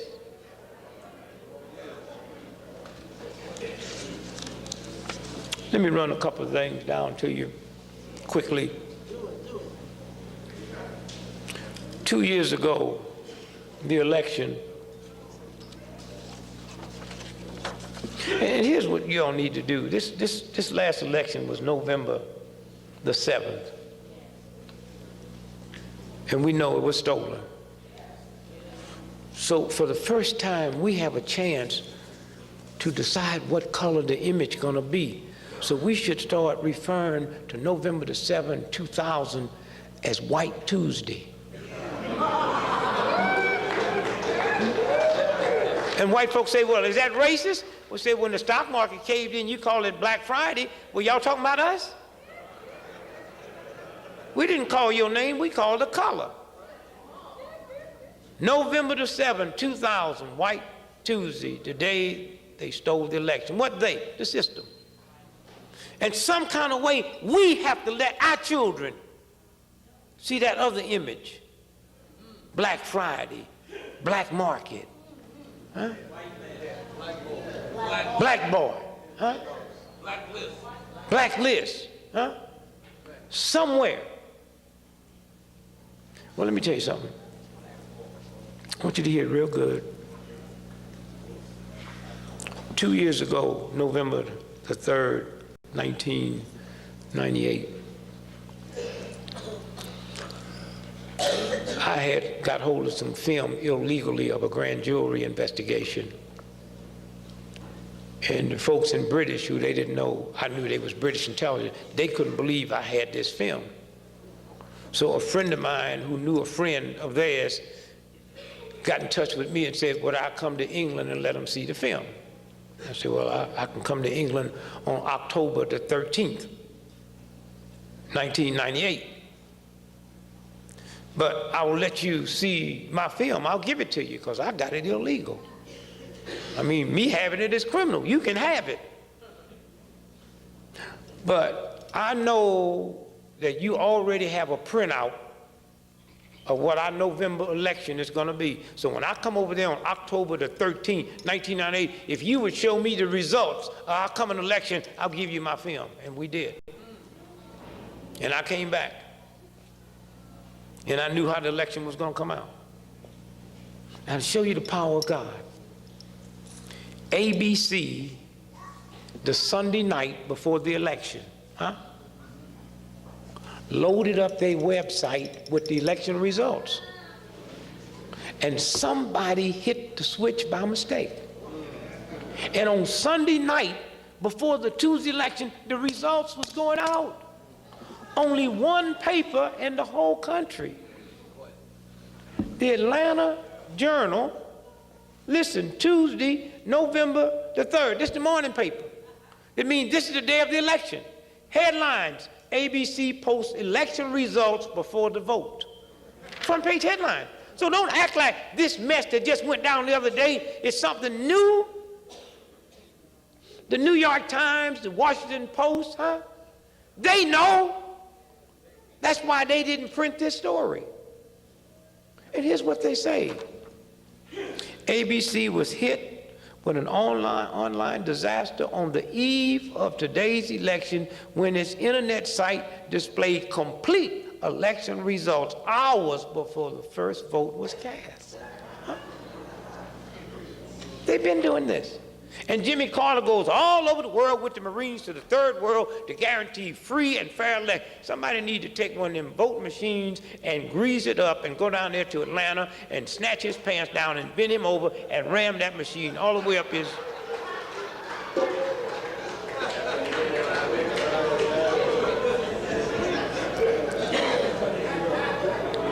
So, I say to you tonight,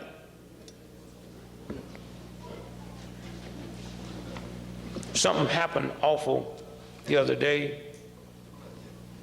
They got a guy on death row for blowing up Oklahoma. He said, Judge, I want to die. And the federal judge the other day said, yeah, okay. Wait a minute. Did y'all hear what he said? He said, if he don't get what? Anybody know the story? If he don't get clemency. Yes. Huh? Now wait a minute now. Let's play this straight. If he really did that, which he didn't, but if he really did that, and he's asking for clemency, the boy crazy. Huh? No. They're going to kill him, so whatever truth he know, you'll never hear it. Now, there's another one. 2 of them's in jail. Y'all know that, right? Only one paper ran this story, the Washington Times, April the 22nd, 1998. Little bitty article. FBI paid mortgage on Nichols' home, Denver. The FBI made mortgage payments on Terry Nichols' home after he was arrested for conspiring to bomb the Oklahoma federal building. A Justice Department spokeswoman said she did not know immediately why the government was making payments nor how much. Now hear what I just said. Here's a man who's in jail for participating in killing almost 200 people, and as you sit here now, your tax money's paying his mortgage. So somewhere when you sit and listen and see how vicious and insane this system is, why would you want to peacefully coexist with it? And then when you reach out here and do what Leonard Jeffrey did, they isolate you, but when they can't destroy you, huh? Al Sharpton would have been destroyed. Huh? Madison would have been destroyed had they just laid down and said, "You got me." They said, "Come on, punk." Yeah, y'all do it to each other? Y'all bad? Yeah, nigga, what you call me? How come you don't say that to white folks? I learned how to treat white folks just looking the way you treat niggas. I do white folks the same way. Come on, punk. Come on. You the new president? Come on, punk. Listen, I'll deal with it. And your mama too, boy. Yeah.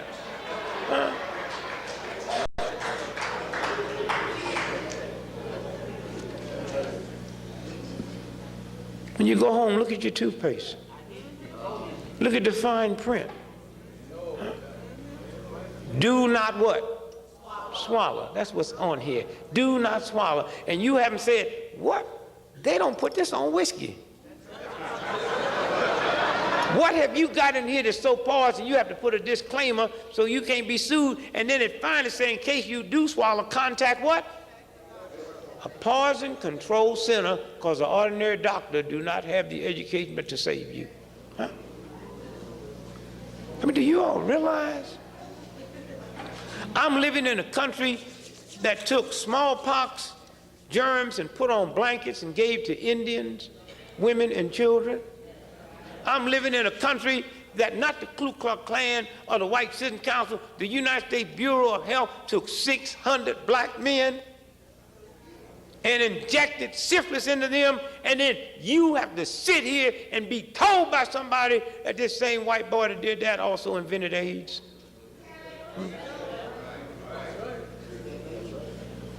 And then when somebody come up with it, some conspiracy theory. No, a white racist system is a conspiracy theory. How long? I mean, what is this here in New York? Last August, said year's first case of West Nile virus confirmed. What's West Nile virus? You see, anything negative you say about Africa, nobody questions.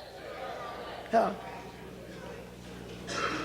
I mean, I'm born in 1932. Ever since I was a little boy, the African killer bee been on its way here. And then one day I find out the African killer bee, two things. It never been to Africa. It was invented by some white American scientists in Brazil, and then they never killed nobody. They said, well, the West Nile. Where? The Nile's located where? In what country? Egypt, right? So they said, well, what happened? They said a mosquito got on the plane and got off at Kennedy. Now, they don't have one nonstop flight from Egypt to New York. How did that mosquito know not to get off at the first stop?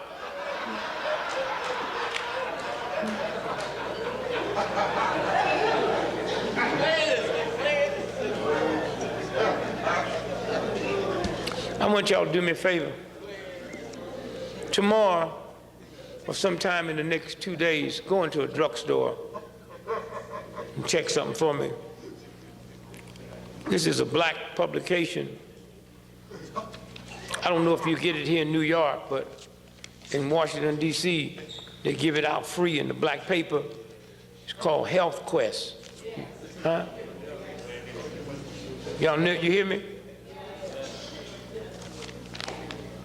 Here's a story that have not ran in one white newspaper, on TV, nowhere in the world. Listen.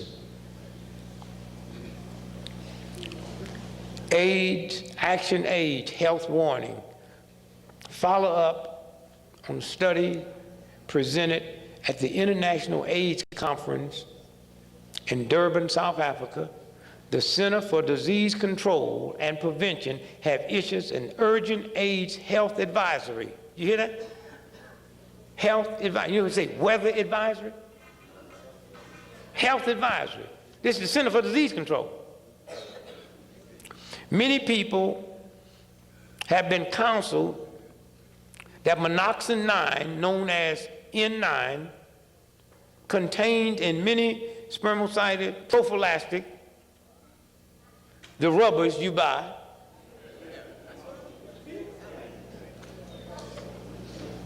helps prevent HIV. However, a recent study conducted on 1,000 HIV negative prostitutes in Africa found out that using monoxin 9 gel actually increased, not decreased, your chances of getting AIDS. Huh? Now wait a minute. Ho, ho, ho, ho. On my way here last night, I stopped in the drugstore in Washington, D.C. and bought these condoms, and right here with pride it said, with monoxin 9. Huh? Now how is it the Center for Disease Control can issue a health advisory and have not told them to take them off the shelf? Huh?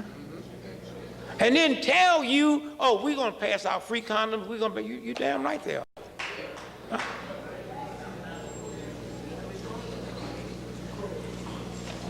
The London Times, no other newspaper ran this. The London Times, Monday, May the 11th, 1987. Front page, smallpox vaccine triggers AIDS virus. Huh?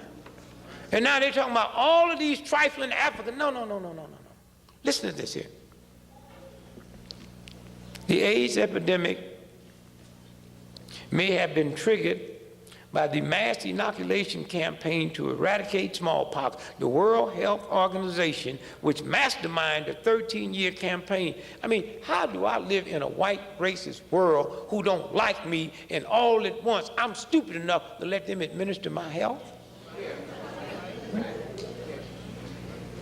And now all at once it's just like, oh, how can they do that? They're just so trifling.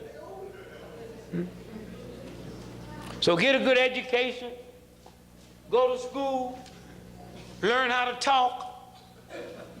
And then black folk come out and talk about, well, we don't need to be talking no Ebonics, it ain't gonna get you no job. Even Jesse Jackson, very seldom he be wrong. He come out against Ebonics. Jesse, that's all you talk, boy.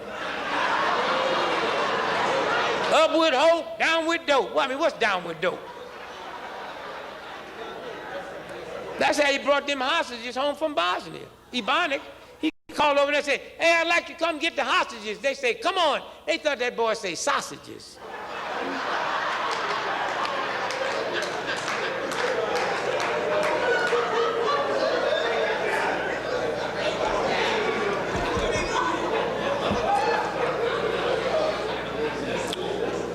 I leave you tonight and I say to you,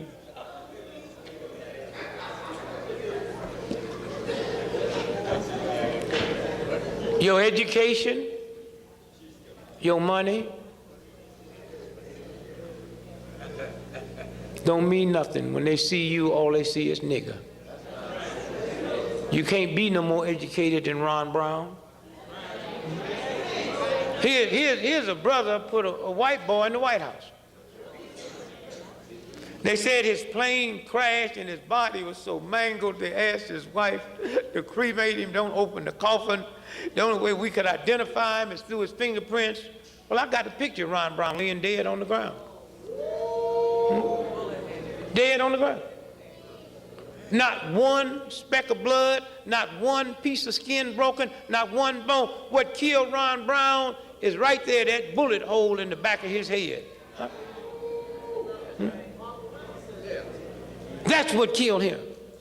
How'd I get these pictures? The white folks at the Armed Forces Institute of Pathology that performed the autopsy brought them to me. Huh? In this book, we talk about, we forced the government to give us Malcolm X's autopsy pictures. Malcolm was standing on the stage, The brothers ran up and shot up, but on the autopsies, all the bullets going into Malcolm was going down. Which means them niggas that the government hired, they didn't even trust them enough to give them nothing but blanks. And now the CIA have admitted a week before Malcolm was killed, they rented the Ottoman Ballroom. And that's where they went up there and cut the panels in the wall. And look at that brother that's leaning over Malcolm, that famous, he the one that killed him. Because when you shoot me in the chest, you never give mouth to mouth because you bring air bubbles into the lungs. So I put everybody on alert. If I ever got shot, whoever's job it is, one of you all there, to come up and give mouth to mouth, well, you might got me, but the last thing I'm gonna do, I'm getting your lips, baby. I'm biting them off the rest of your life. You walk around with nothing but teeth showing. Now, if you love the government that much, come on.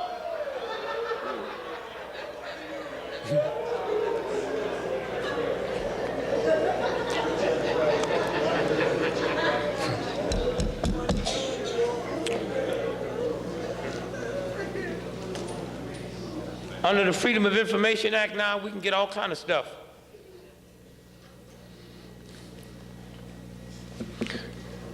Only one newspaper ran this.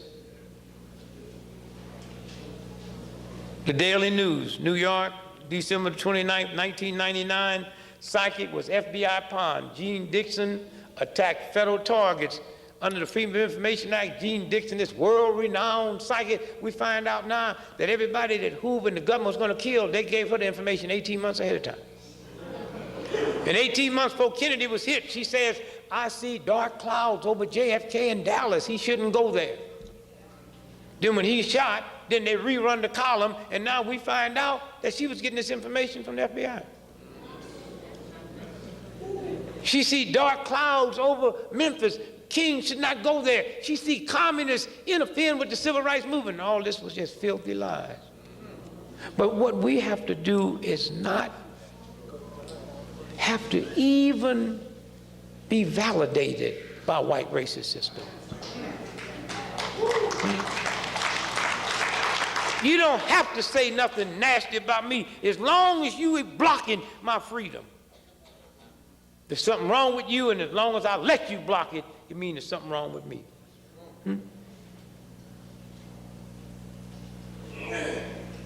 Nicole Simpson, they say she put up a hell of a fight.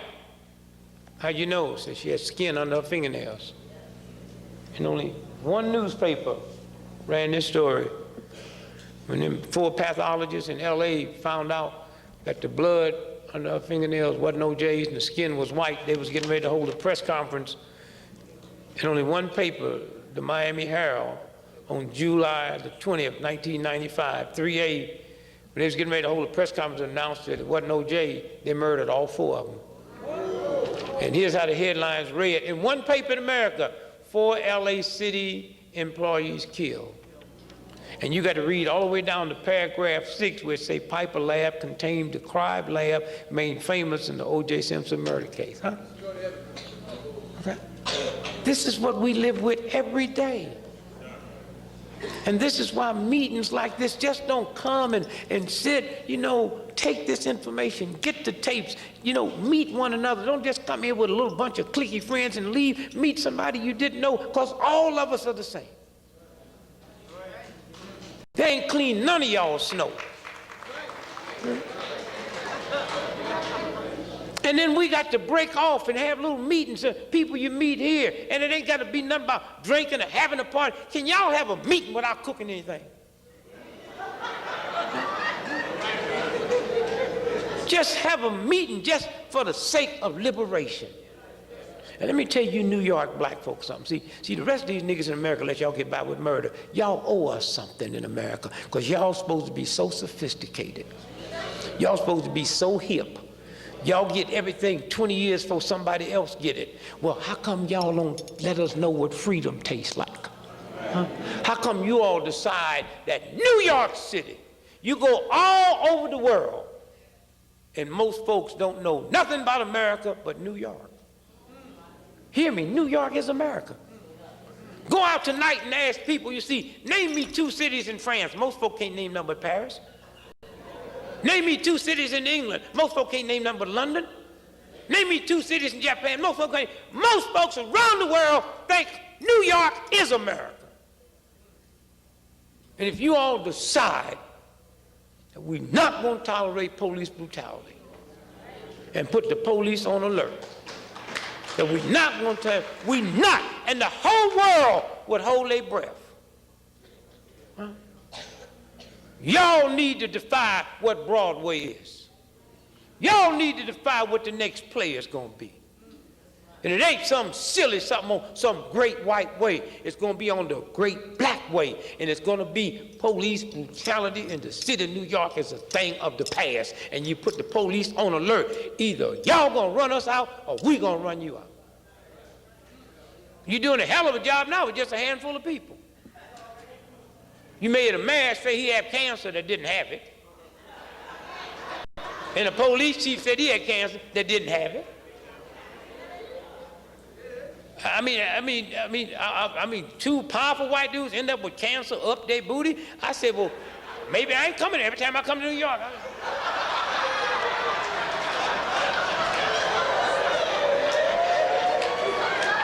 You know? No, you got to listen to white folks. Remember that Kennedy boy died out there skiing, hit that tree? Remember? And then Bruno, what's his name? The boy. Yeah, Sonny Bruno, he died hitting the tree. My children, they've been to white schools and they ski. I said, Dad, are we going skiing? I said, not till y'all can find that tree that's been killing them folks.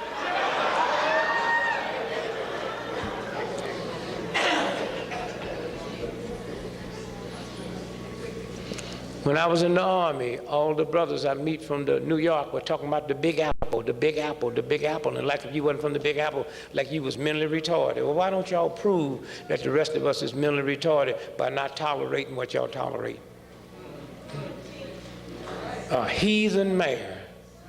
A heathen mayor. But thank God that out of this oasis of filth, you got meetings like this. Huh? You got brothers like Alton Maddox that when they busted him, he said, no, let me show you what the bus is. I'm the buster, baby. They can bust Leonard Jeffries, but they can't take his PhD away. They'd love to be able to say, he really didn't have one.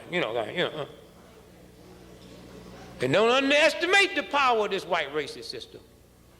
They never told Ali they would kill him. They say, boy, we're going to shut your mouth. And they did it. And they did it. And they love him now. Oh, yeah, they brought him here. That ball was shaking so bad the other day.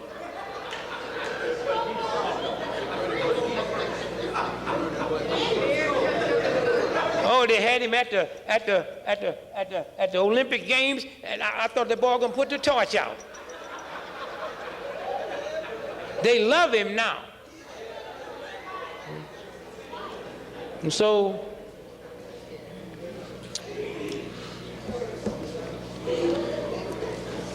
I'll leave you tonight and I tell you it's about God. It's about prayer. You call your God what you want to call it, your prayer what you want to call it, but try meditation. Try at 12 noon every day. Not asking God to pay the rent and pay this and pay that. And y'all waste so much time on love. I mean, I ain't never, y'all, by the time I get to a psychic and ask some serious problems, I'm going to the psychic trying to find out what the numbers I should play. Y'all in water psychic down talking about love. She don't love me. So what do I have to do to make her love me? Once you get in love, you don't know what to do. If I can't have you, ain't nobody gonna have you. What's that? Every 4 seconds you've been sitting here, a woman in America been beat up by her boyfriend or husband. Tell me about love. You will never understand love until you understand freedom. Until you understand the dignity to be able to walk down the street and don't have to worry about anything. Somewhere. And so I leave you tonight and I say to you,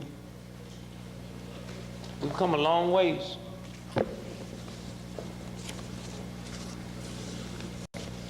Haven't got much time left. Those of you that heard the news that I had cancer, there's no doubt the government gave me cancer. Oh, I mean, people got shook up. And Charlie Rangel walked to me one day and said, "Hey man, I heard you got cancer. If anybody can beat it, you will." He right. That's the worst thing in the world they did was give a nigga like me cancer, because my cancer gone. Now, some way they're going to have to explain that. My cancer gone. I mean, do I look like I got any cancer? I mean, I feel a little woozy today because I just came off a 7-day air fast. This is my 8th day of being on fast, and I intend to fast until police, hear me good now. Hear me good. I have vowed this New Year's Eve, I made a resolution, not for me, that I will not eat any more solid food again in life until we bust police brutality in this country.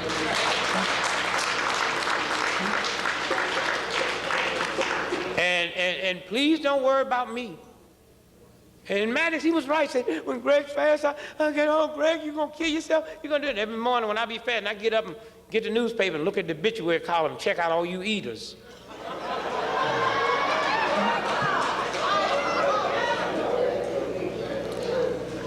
The last time I ate some food was 2 days before Christmas. Pick up the paper tomorrow, check out the obituary column, see how many fasters you see listed. Them is eaters.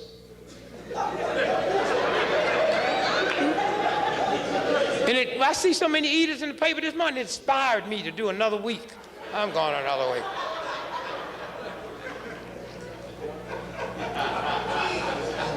Hear me good now.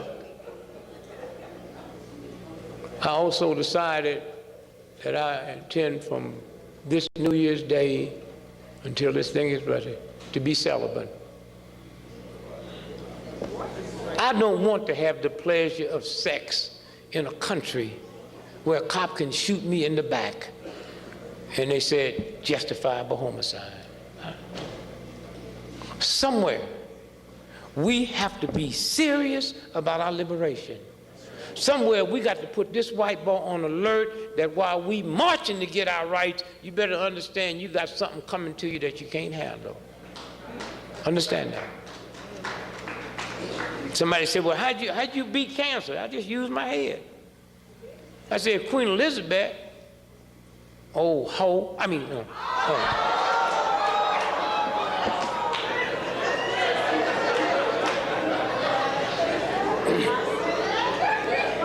Did I say that?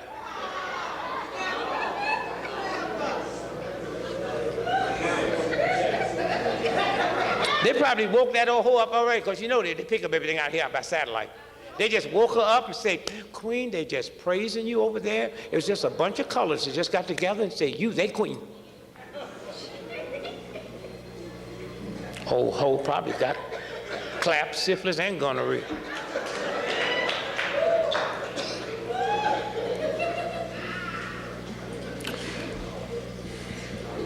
Take care of your bodies.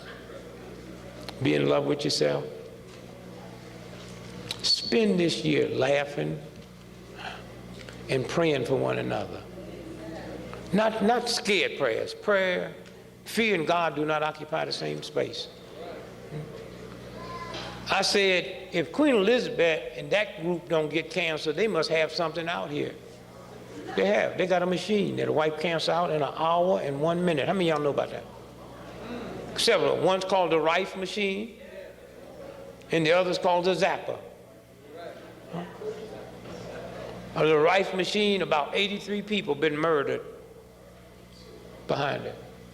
I picked up one of the machines last Christmas Eve, and the woman told me, says, "I got a new one coming out that'll make this one obsolete. It'll be ready in February." By the time I went out in February, she was dead. They don't care. They don't care. But I say to you, black brothers and sisters and decent people, if the God I pray to every day can't protect me against filth and insanity, I'll be the first one to admit to you I'm praying to the wrong thing. And I will help them pull the trigger. And so I say to you tonight, this new administration that's coming in, we don't have to worry about them. They should worry about us. We have the power, not them.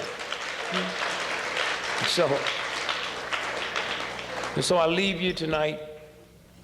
Those of you all that's going to be in Washington, D.C. with us on the 20th, we're having a counter inauguration. Keep your eyes open now. We're not going there saying we're going to shut down the inauguration. That's white folk doing that. And don't underestimate them. They'll blow up them stands and kill everybody in it, because when they come out demonstrating, you don't know what's CIA and what's legitimate. Just in case you don't know what I mean. Hear this. Hear this. Urgent, 1:45 a.m. Eastern Standard Time, November the 17th, 1963. That's 5 days before what? Kennedy was shot. To all special agents in charge of the various offices of the FBI from J. Edgar Hoover, and here's what the telex says. 5 days before Kennedy was killed, threat to assassinate President Kennedy in Dallas, Texas, November the 22nd, 23rd, 1963, miscellaneous information. J. Edgar Hoover sent this out and said to all the agents that run the office, we don't know what day we're going to get him, but on both those days, y'all be at lunch. And so I say to you, laugh, giggle, enjoy yourself, have fun, and you don't have to be high. I'm not going to tell you not to drink, but if the only time you can have fun when you're drinking, something wrong with you. I'm not going to tell you don't do whatever you're doing, but if you got to do strange things to have fun, that's why I don't want nobody to wish me a happy New Year. I can be happy with a half pint. Huh? Happy, don't take much to be happy. Prosperous New Year. And what y'all need to do you know if I gave you $1 million check or you gave me $1 million check, you know you can't walk in the bank and cash that. How many of y'all know that? Let me see here. How many of y'all know that? Banks don't have $1 million. You have to order it, and most of the time you have to go into the Federal Reserve. So it means what? It means if Rockefeller give you $1 million check, or my brother here, you got it. He got it. When you look at that little chair he's sitting in, that's the Mercedes. That ain't no little loaner. That's serious. You cannot take your $1 million check to the bank. The banks don't have that kind of money. So why don't y'all go home tonight and before you go to bed, write yourself $1 million check, since you can't cash it anyway.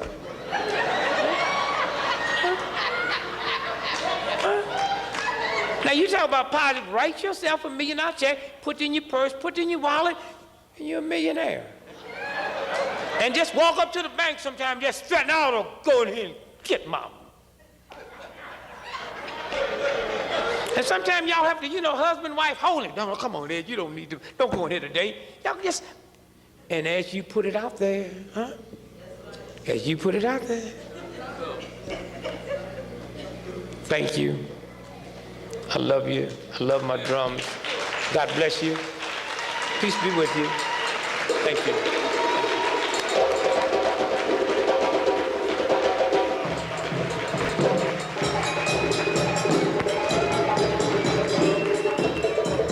Hotep.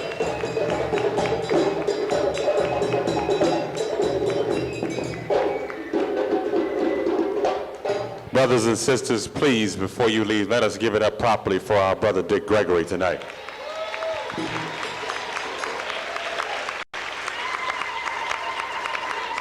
And again, I say, without question, our brother who comes to us, to talk to us, to be with us, our brother, Dick Gregory. Brothers and sisters, we are going to close, of course, with our African affirmation, and I have been instructed, of course, by Dr. Leonard Jeffries to make sure that you attend his night on the 17th of January as you have attended Brother Dick Gregory. Is Brother Jeffries in the back? Raise your hand, Brother Jeffries. Oh, he's back there working it out. Dr. Leonard Jeffries in the house. There he is. Okay, brothers and sisters, we will now do our African affirmation. We'd like you all to hold hands. You didn't know Dick Gregory could beat cancer, huh? Yeah, okay. You want to do like Mike, do like Dick. That's right. We can do anything we want to do. We're an African people. Robbed of our name. Robbed of our languages. Robbed of our religion. Robbed of our womanhood. Our manhood. Our sisterhood. Our brotherhood. Our motherhood. Our fatherhood. Our nationhood. Our selfhood. And our self-respect. But we should rise